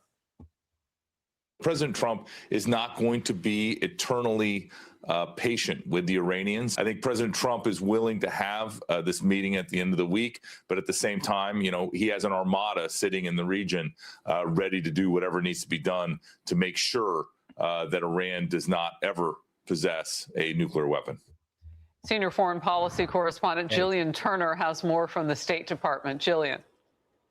Good morning to you, Harris. So Secretary Rubio is in the middle of giving remarks right now, and he just signaled that these talks with Iran are indeed back on track, but he is pushing back on some of those erratic demands that Iranian officials made yesterday. You just laid some of them out for us. One of the things they said yesterday was, when we meet with you guys on Friday, we only want to talk about the nuclear issue, nothing else. Rubio just said, essentially, that ain't going to work. Take a listen. Look, I think in order for talks to actually lead to something meaningful, they will have to include certain things. And that includes the range of their ballistic missiles. That includes. Bro, and now we're cooked. I'm be real with you. That's wild. Because like I said, we're moving the goalposts. It went from enrichment of uranium, and now we're moving the goalposts to, oh, well, now we know that y'all are willing to give up that. According to Marco Rubio, and we've been knowing this for a while. I've known this for a while. Iran has been trying to give up their enriched uranium. But all of a sudden, we've moved the goalposts, which you can agree to it or not, but we're moving the goalposts to their missiles. So, and let's be real, I don't think they're going to give up their missile defense system. I think that's going to be the no-go for them. I wish they would, because let's be real, we get everything we want. They'd be disarmed. They would be, well, I'm be real with you, bro, won't be out of power, but we'll feel a lot safer with them in that region.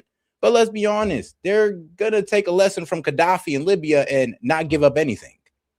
So we'll see where this goes. I mean, I hope that they do it, but 9 times out of 10, they won't. Includes their sponsorship of terrorist organizations across the region. That includes the nuclear program, and that includes the treatment of their own people. Now, overnight, Iran's foreign minister told an Iranian outlet, quote, planning for the negotiations has been made for the coming days and consultations to determine the venue for the talks are currently underway, while info will be shared as soon as it is finalized. That tone, an abrupt departure from 2 alarming military provocations the regime made yesterday. U.S. Central Command destroyed an Iranian drone as it approached a U.S. Navy aircraft carrier with unclear intent. They shot it down in self-defense. Then shortly after that incident, Iranian forces harassed a U.S. commercial ship in the Strait of Hormuz, even threatening at one point to board that vessel. President Trump yesterday seemed determined, nonetheless, to push through with these talks. Take a listen. They had a chance to do something a while ago and it didn't work out, and we did Midnight Hammer. I don't think they want that happening again, but they would like to negotiate. Yeah, to negotiate their uranium. Now, if they're willing to negotiate their missiles and we move it to, oh, well, not only that, but you gotta, what, I don't know, something with the protesters, is this going to be too much at a certain point? It does seem like we are pushing a bit too hard for, well, a conflict with Iran. Because remember, the main reason we bombed them was over their nuclear enrichment, the threat of the 60%. Let's take it out. Let's not worry about that. Now we're moving from that to, well, their missiles can go too far, and they've advanced them. And that's true. They've showed it to the world how well they've advanced their missiles. But does that mean they're ready to give them up, though? I mean, we'll see, but highly unlikely. And like I said, I wish for it to happen because it will bring an end to the conflict. But if I'm taking it from Iran's perspective, it's just not within their self-interest. Especially seeing that their number one enemy in the region, Israel, still got all their missiles, still got all their nukes. They got nukes and missiles. So, I mean, you know, it would be fair to sit there and be like, how about this? Israel get rid of their missiles and nukes, and Iran, you too. And we'll see how that goes. So Iranian officials yesterday also made this 11th hour gambit to try and move the venue of the talks from Turkey to Oman. They also want to essentially kick out the other Arab nation participants and go it alone, with the Trump administration. Officials here, Harris, are still working through that series of demands this morning. Jillian, thank you very much. In focus now, Victoria Coates, former Deputy National Security Advisor to President Trump, also Vice President of National Security for the Heritage Foundation. Great to see you today. First of all, the president says he's still willing to talk with Iran at this point. That's got to tell me, art of the deal, that he sees some weakness there. He sees some leverage for the United States. What could that be? Well, I think he has tremendous leverage, Harris. And what he has is the system. Yeah, I'll admit it. I do too. And I think we can get a peace deal if we just get them to give up their enriched uranium and just leave them alone after that. But like I said, it does look like we're pushing for regime change. So, I mean, shoot, even if they were to give up their missiles, we still might sit there and say, oh, no, that's not enough. I mean, at a certain point, what will be enough if the Ayatollah just says, how about this? I'll step down. I mean, if he says that, then trust me, all conflicts end tomorrow. But all right, though, guys, let's get into foreign news here with Al Jazeera. U.S. shoots down Iranian drones. So let's see what they got to say about this. Let's get the very latest on all of this from Tawhid Asadi, who's in Tehran. Tell us what you know, Tawhid, of this Iranian drone, and have the authorities said anything about the fact that the U.S. have shot it down?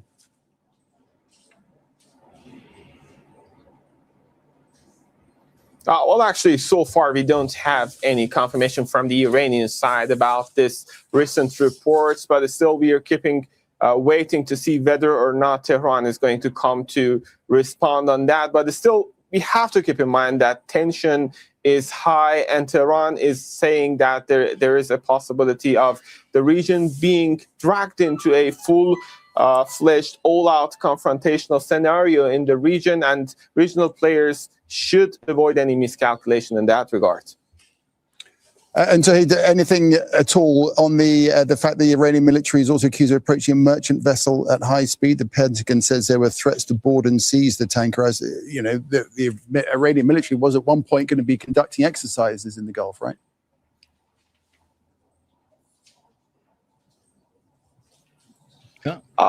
Well, if I understood you well, because of this technical difficulty we had, speaking of the negotiations that we are expecting, basically we've got a couple of updates. First, we've got a very reliable source at Iran's Ministry of Foreign Affairs coming out to say that most likely Muscat and Oman is going to host this potential talks between Iran and the United States. This is quite contradictory to previous reports that we had about the possibility of talks being held in Turkey, Istanbul. Also, speaking of the domain of the talks, there is still a line of controversy between the two sides. The Iranian side, on the one hand, it says that it likes the negotiations to be concentrated upon the nuclear program of the country, while reportedly the American side is looking for a package including different demands, including Iran's relations with its regional proxies, as well as the ballistic missile and defense programs of the country. On the other hand, Tehran says these are the topics that it doesn't like to talk at all, specifically speaking of its defense capabilities. This is what we hear from the Iranian side. Meanwhile, there is this controversy over the nature of the talks, which Iran says reportedly that it wants the talks to be bilateral between Washington and Tehran, while there is, it seems, a tendency from the Washington side to drag other regional players into this calculation, already intricate one. What we hear from Tehran is, in a sense, like this is an issue between us and them. But what also we had furthermore from the Iranian side is that it is saying it is appreciative of regional efforts to settle down the issues, while the major issue remains to be solved between Washington and Tehran. This is the perspective that we have from Tehran at the time being. All right, so it does seem like Iran is honestly just trying to take America on one-on-one. No other Arab nations. They can negotiate on their own, and they're trying to see what deal they can work out. Now, like I said, it doesn't seem like, according to Marco Rubio, they're not moving unless the missiles and the enriched uranium are gone. But we'll see if they can come to a middle ground. If they can just get the nukes gone, then, I mean, look, Iran has been ready to give that up. But their missile defense system, yeah, they're not willing. They're not ready to give that up. Now, will they? Maybe, but most likely not. All right, though, let's get into their missile defense system is a hybrid nuclear ballistic missile defense system. That's why the U.S. and Israel wants them to get rid of it. That's even why the U.K. and Germany wants them to get rid of it. It's not just a conventional warhead ballistic missile system like the U.S. has. It's not like the Patriot or the THAAD system. This system is capable of launching heavier payloads. I can go all into it, but I don't want to without giving up certain information. Well, heavier and faster payloads. So trust me, they already made this all public knowledge. Heavier, right, faster, more advanced. Like they advanced their hypersonic missiles and all that good stuff. It's like they've just pretty much upgraded their missile defense system.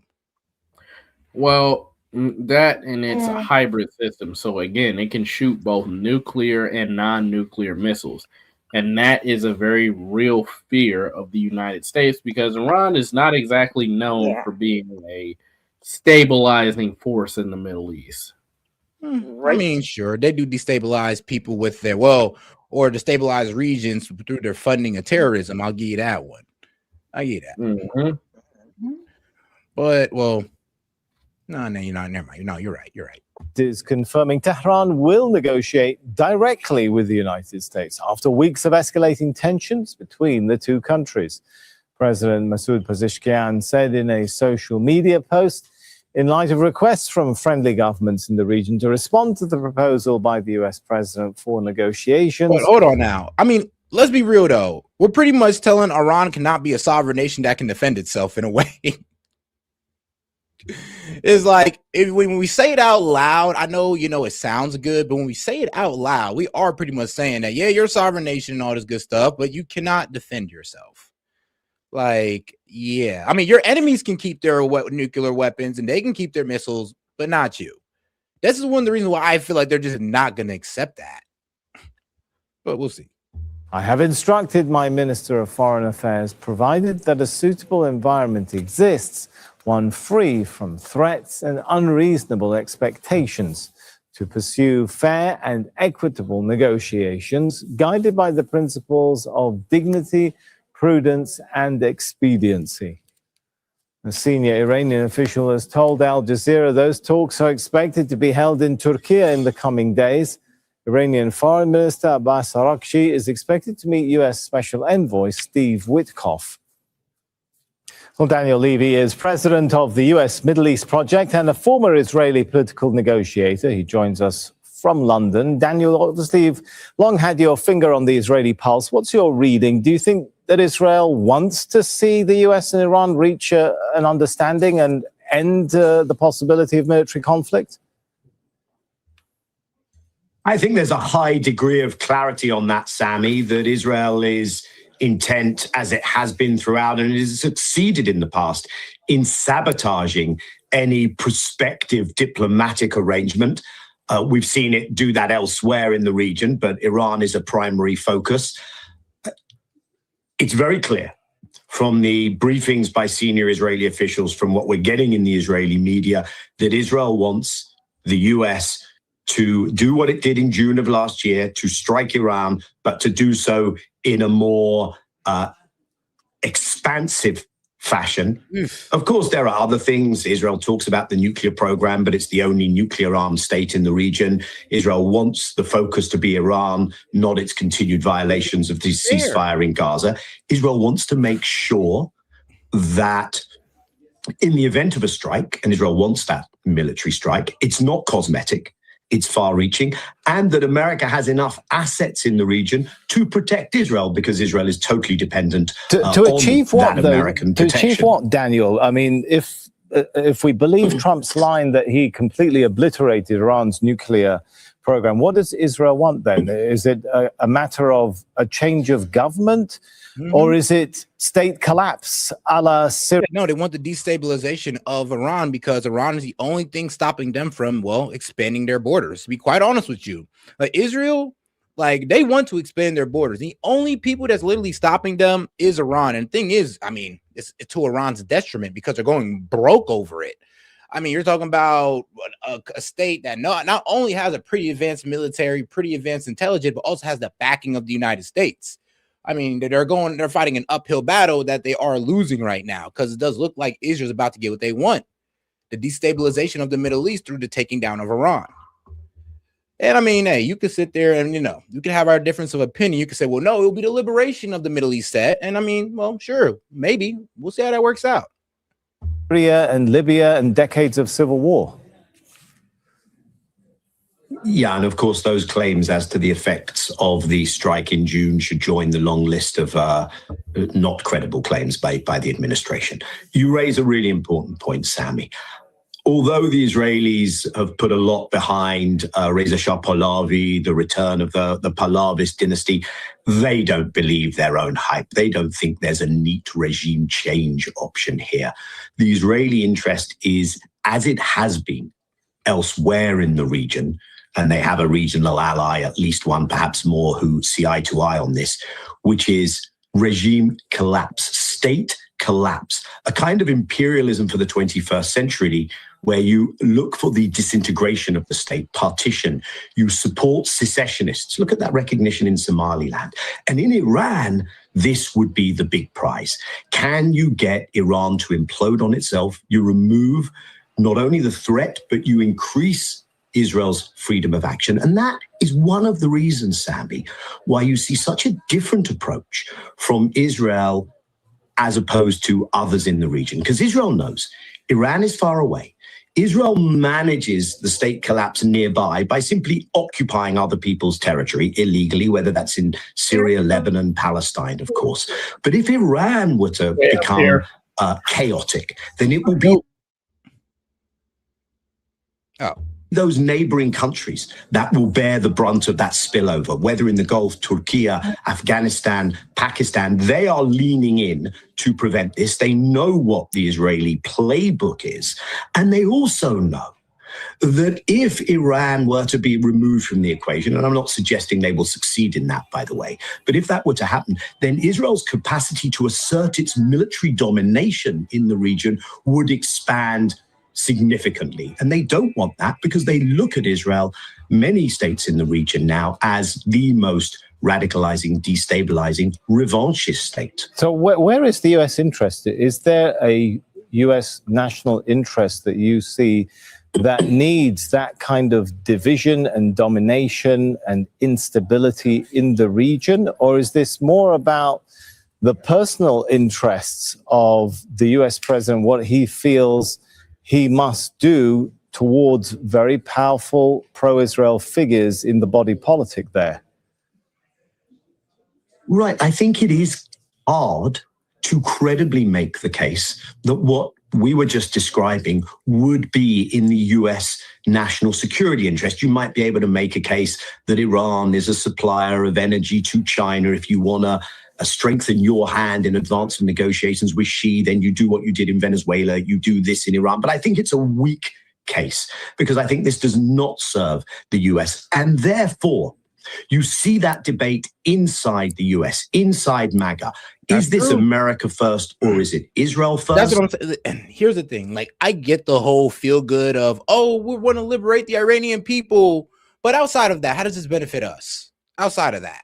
Okay, can anybody really provide a real argument on how this benefits us instead of getting us to waste a whole lot of money for destabilizing a region that's not going to benefit us? What do we get from destabilizing Iran? Because it's like taking out the Ayatollah and put in the king and wait for another revolution to happen down the line. Here's the thing. I mean, I don't even think the king wants to go back to Iran. And people of Iran don't even want the king. Some people do, but not all of them. Or trust me, man would have been back if it was a majority of them. So how does this help us? How does this benefit America? How does this give prosperity to the American people? Because I could only see it hurting us, to be quite honest with you. Or maybe it's just not affecting us at all. But anything good for us? I mean, shoot, maybe we do what we did with Venezuela and take control of their oil. Maybe that could help us out. But is that the goal? And if so, man, let us know. Quit sitting here and playing in our face, thinking that, or trying to convince us that all of a sudden we care about all these Iranian protesters. When really, I mean, we just had a couple months ago, we had people talking about bomb Iran and not really having the most gross language towards Muslims altogether. Now, all of a sudden you care about these group of Muslims? Really? Really now? Okay. And I think what you have coming out of the Israelis, and you had a flow of senior Israeli security officials, the Mossad chief, the incoming Air Force commander, the chief of staff of the military, the intelligence director, all going to America to make the case for an extensive strike. And I think Israel will take those odds because it hopes that against the debate inside America over the US interest, against those in the region who are significant, who are pushing back against this, trying to assist diplomacy, Turkey, Qatar, Saudi, others, Israel will say our avenues of access inside the US mean that we are in a strong position to push our case. And we're going to see how that plays out, I think, in the coming days. All right, now let's get over to the next one here. All right, so U.S. and Iran tensions, diplomacy is the only exit. Let's see what they got to say. Iran's supreme leader has warned that a U.S. attack on his country could trigger a regional war. There's been a tense standoff between the two countries after the U.S. president threatened military action over Tehran's deadly crackdown on anti-government protests. In the past, Americans repeatedly made threats in their statements saying that all options are on the table and all options include the option of war. Now, this man also keeps claiming that they have sent aircraft carriers and so on. In my view, the Iranian nation should not be frightened by such things. The people of Iran are not influenced by this kind of talk. We are not the initiators of war. We do not want to oppress anyone or attack any country, but in response to anyone who... Besides your own people, which is, I mean, it's fucked up, but I mean, you can do that. If you want to oppress your own people, that's cool. But I mean, let's be honest though. Is Iran out here trying to oppress any other country, you know, violate their sovereignty? Did they bomb any other country without permission or roll into a country trying to take it? No, they haven't. We're actually getting on them about how they're treating their own individuals. Seeks to attack. Which is, I mean, look, bro, if that's good enough for you, I'm not mad at it. I'm just giving y'all the real. Iranian nation will deliver a strong blow. Americans should also know that if they start a war this time, it will be a regional war. While Trump says he's hopeful for a deal with Iran, a U.S. strike force is now positioned in the region. When asked about Ali Khamenei's comments, Trump didn't rule out military force. We have the biggest, most powerful ships in the world over there, very close, a couple of days, and hopefully we'll make a deal. If we don't make a deal, then we'll find out whether or not he was right. Meanwhile, the Secretary General of Iran's powerful National Security Council, Ali Larijani, has made a statement on X saying, contrary to the artificially manufactured media war narrative, the formation of a framework for negotiations is progressing. All right, Trita Parsi is the Executive Vice President of the Quincy Institute for Responsible Statecraft. He joins us now live from Washington, D.C. Trita, thanks so much for being with us here on Al Jazeera. So we've heard Donald Trump say that he hopes a deal with Iran will be made. And we saw this statement that we just talked about from Ali Larijani, the Secretary General of Iran's National Security Council, saying that the framework for negotiations is progressing. From your vantage point, where does that leave things right now? And what is the most effective way of de-escalating this situation? There are talks going on in the background, and there is an immense effort by regional states, Egypt, Qatar, Turkey, to a certain extent Saudi Arabia and Oman, of course, to try to find a solution to this and avoid war. The view of these countries and most countries in the region, with the exception of Israel and potentially the UAE, is that a war would be devastating for the region as a whole. It would not be a quick victory for the US in any way, shape, or form, but would lead to major regional destabilization. The quickest way to avoid this path, because despite the fact that these talks are going on, and despite that some progress is being made, I'm skeptical about the long-term solution unless something much bigger is done. And I think it is, the ball is in many ways in Tehran's court, because I think the most obvious and effective de-escalatory path is for the Iranians to talk directly to Trump. Not a negotiation per se, but just initiate that conversation. We've seen how that has been very effective for other world leaders to be able to diffuse the situation and broaden the parameters of negotiations. I mean, have Khomeini sit in front of Trump? I mean, shoot, that might just be the best thing we can get. So, Trita, let me ask you, what does that scenario look like? How does that conversation happen where Iranian leaders have a direct conversation with Donald Trump? Is that a scenario you can see happening in this climate? I certainly think it can happen. I'm not seeing clear signs that there is readiness in Tehran for this, but I do not rule it out in any way, shape, or form that it can happen. Many things that have happened between the United States and Iran in the last 20 years that turn out to be turning points were things that most people thought could not even happen, yet they did. And this one too can happen. And it could be through the help of some of the regional states, that the conversation actually would be a three-way or a four-way with one or two other world regional leaders on the call as well. And this is, I think, important for Trump, because I am not seeing any other country that has a major conflict with Trump, but that refuses to engage with him directly. I don't see what the Iranians have to lose by trying this card, a card that they so far have refused to play. So, Trita, let me get back to a point that you were alluding to just a couple of minutes ago when you were speaking about the fact that Iran's Supreme Leader Ali Khamenei has warned that a U.S. attack on his country could trigger a regional war. Is the strategy on his part to instill a fear in regional leaders that a wider, more devastating war may be on the horizon, and therefore to encourage regional leaders who get along with Trump to therefore negotiate a de-escalation? That is certainly one element of what they're trying to do. But I think the way you phrase it made it sound as if it's a false threat. I don't think it is a false threat. And I think the primary audience of this is Donald Trump himself. I think the Iranian calculation amongst those who are skeptical about diplomacy is that Trump has an... Honestly, I think everybody's hoping that I would say guys on the non-war side, on the anti-war side, are hoping that Trump kind of sees through the veil. Like they're trying to get you to attack Iran. They want you to attack them. And even if like, and here's the thing, this is how you know, like I said, they're moving the goalposts on their position. Like, think about it. We went from enrichment of uranium to protesters back to missiles.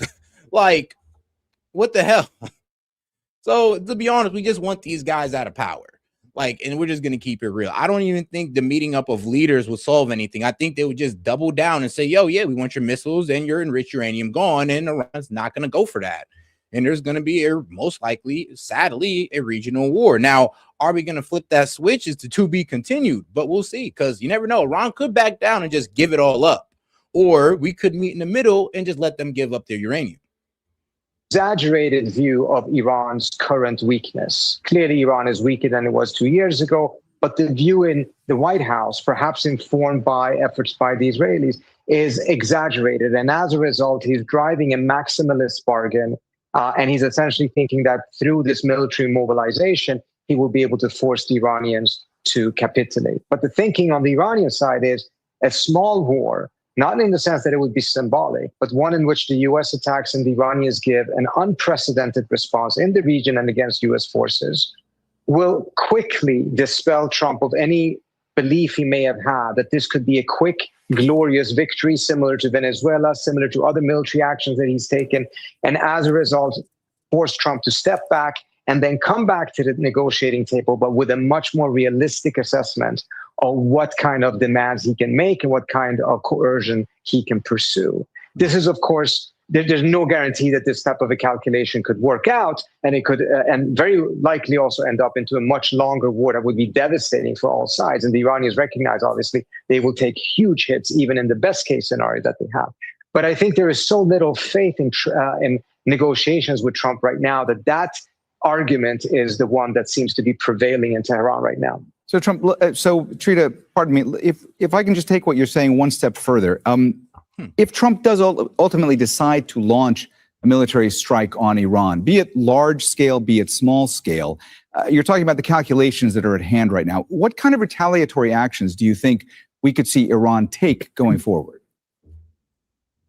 Well, the Iranians do have significant missile capabilities that were proven not only during the 12-day war with Israel, but also in the strikes that they did against Doha, that show that they can penetrate all layers of Israeli air defense systems as well as American air defense systems. This would then put a large number of U.S. bases. Hey, nah, my man Ham trying to put it together right now. He says, Epstein file blackmail leads to U.S.-led regime change in Iran. It's like, man, I mean, a bit of a reach, but I can see where you're getting that from. I mean, well, you know, I think this has been coming up, the immediate push for war with Iran. But yeah, you can sit there and say, oh, the Epstein files drop. Now, hey, these guys might be scrambling to get in war with Iran because they want to, what? I guess not make Israel mad. I don't know. Who knows where he's going with that, guys? I took it in my own direction. I'm not saying that's what Ham is saying. Is under risk.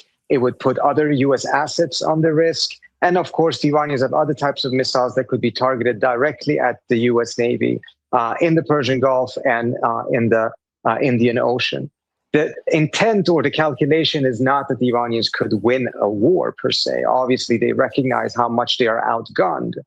But the calculation is that if they can inflict significant damage on Trump will recognize that this is ultimately a losing proposition for him as well. He may win the war, but he will lose his presidency. Midterm elections are coming up. The last thing he wants is to be embroiled in a never-ending, forever war in the Middle East. And as a result, by being able to push back hard, the Iranians would manage to get Trump to dramatically change his calculations, including his maximalist demands. Again, whether that can work out the way they think is a completely different story. No one knows until until the war has started. But I think hopefully the regional efforts will make sure that this is never tested in the first place. Because I think still the de-escalatory path that is most effective is for the Iranians to simply pick up the phone and make a phone call. All right. Trita Parsi is the Executive Vice President of the Quincy Institute for Responsible Statecraft. Thanks so much for joining us here on Al Jazeera. Which I honestly hope happens. Like, I actually hope that happens. All right, now let's go ahead and get into it. Will Iran and Israel go to war? Inside story released about a day ago. U.S. Special Envoy Steve Witkoff is yet again in Israel to discuss growing tensions with Iran. The two sides have been trading threats at odds for nearly half a century. Can they find a common ground, or is a new round of conflict inevitable? This is Inside Story.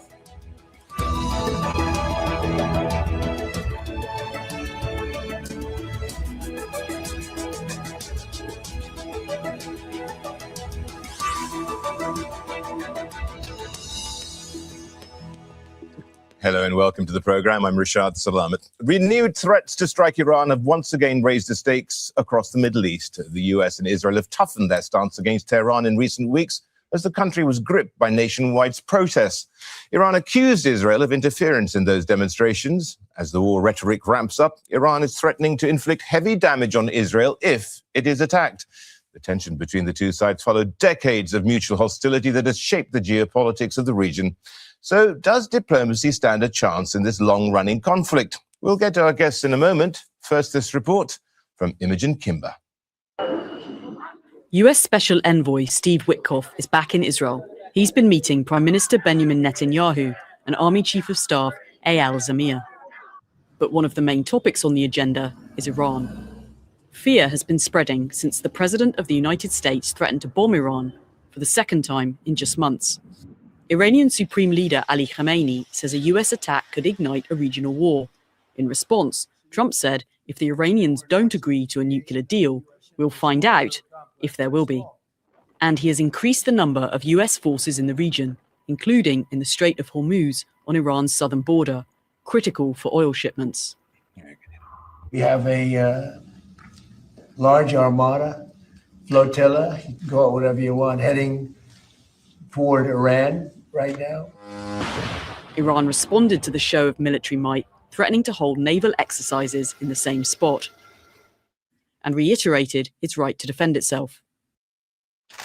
And reports say the Iranian foreign minister will attend talks with US envoy Steve Witkoff in Ankara on Friday. But the US and Iran were not always at odds. The US backed the Iranian Shah, in power before the 1979 Islamic Revolution. But with the revolution, diplomatic relations between Iran and the US and Israel were over. In the 1990s, the US began heavily imposing sanctions on Iran, which intensified in the 2010s and have damaged the Iranian economy.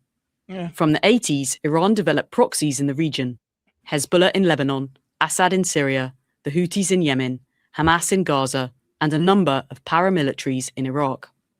As Iran continued its nuclear program for what it says are peaceful purposes, Israel began assassinating important Iranian figures rather than fighting its proxies, action it never comments on.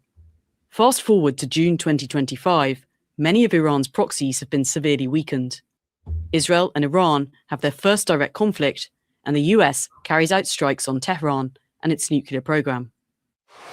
Now, the US and Iran may be back to the negotiating table, but even so, American warships are making their presence felt on Iran's doorstep. Imogen Kimber, Al Jazeera for Inside Story. And all right, guys, we're going to go ahead and call it a night on that one. I'll be back later. Well, I'll be back tomorrow. Let's see here. Tomorrow, oh, man. Well, sure. I did say on Friday we were going to do like at least try to do a 6 and 8 hour stream. But we're going to go ahead and end it on this note. And shout out to my man. Oh, what happened to gaming? I don't know. I've been waiting because I shared something that went right along with what you were with the Iran thing in the comments, but I was waiting for him to say something because I was about to say about them saying they're mostly peaceful. Their nuclear program for mostly peaceful, and I'm thinking if it was for mostly peaceful, why do they fund all these terrorist groups? Oh, because they want to fight back against Israel and what Israel wants to do in these groups, and also against their enemies as well. Like in Yemen, the reason they fund the Houthis is because you got the UAE and you got Saudi Arabia also funding groups in there to fight. So it's almost like these guys are funding their favorite groups in their areas for either their own self-interest. So well, like, okay, so because Iran and Israel hate each other so much, of course Iran is going to fund Oh, Hamas yeah. because Hamas is stopping Israel from taking over the Gaza Strip. And what Israel wants to do, take over that Gaza Strip, which they successfully did, by the way. And I was also gonna, because since he was yelling at me earlier because of last night, I was wanted to tell him, well, he'll be happy to know that they put me on the blood pressure medicine that Monty was yelling about. Because it got bad last night, and I didn't realize how bad it was. Well, I'm glad you're okay. I'm glad everything's all right. Well, that's good to hear. But all right, though. Shoot, I'm gonna have to. Well, game didn't come up, gaming ain't come up yet, so we're gonna go ahead and close it out. Appreciate you for coming up, Tove. I'm gonna go ahead and end on this funny clip real quick because apparently, I always play this clip when we talk about Iran because Trump literally is talking crazy when it comes to Iran, but I respect it. So, and I posted a funny song about it. It was the song "Bomb Bomb." The old song. Yeah, I found it. But all right. Well, shout out to well, all right, sis. We're gonna go and end it on this one. I appreciate you guys for pulling up. Make sure you like and subscribe to the channel. This is Set with Set Media. I'll catch you guys tomorrow. Appreciate the support, guys. Peace. Like a thief in the night, I send me a strike. DT, nigga. Drop 3 bombs at the end of discussion. Fuck, I ain't running from nothing. If you see me running, I'm running for president. Missiles on missiles, you know how we coming. Tell all your men we gon' blow up the country. I see you tweeting online, you a sucker. One more threat and I'm pressing that button. They trying to impeach me, they know that I'm thugging. I'm getting locations, I'm dropping 100. They sending that shit, they get stopped in the sky. Said one more thing, everybody gon' die. Said 6 of the men and they making it hot. I don't need no permission to blow up your spot. I don't need no permission to make you a target. You must not heard what happened to Hey, Barack. They must not heard what happened to Bin Laden. 6 men deep and everybody body. If we get it started, nigga, we ain't stop. I take them to world war like I'm Johnson. They done let a real slime in the arm. Stop talking about nukes, you ain't even got it. I won't say your name, but I can't pronounce it. Fuck is it, Masoud, Masal, First of the money, we clocking they rip. Plant a home on the head, we tactical with it. Take over your country, infested with it. Tell Ali that he better repent. Setting up base right outside of the fence. Tell Qasim that nigga a bitch. Dig his ass up and I kill him again. You still ain't get back with that boy, he got bent. In the way that I did him, how could you forget? And I'm smoking your leader, this shit getting bored. They're not trying to get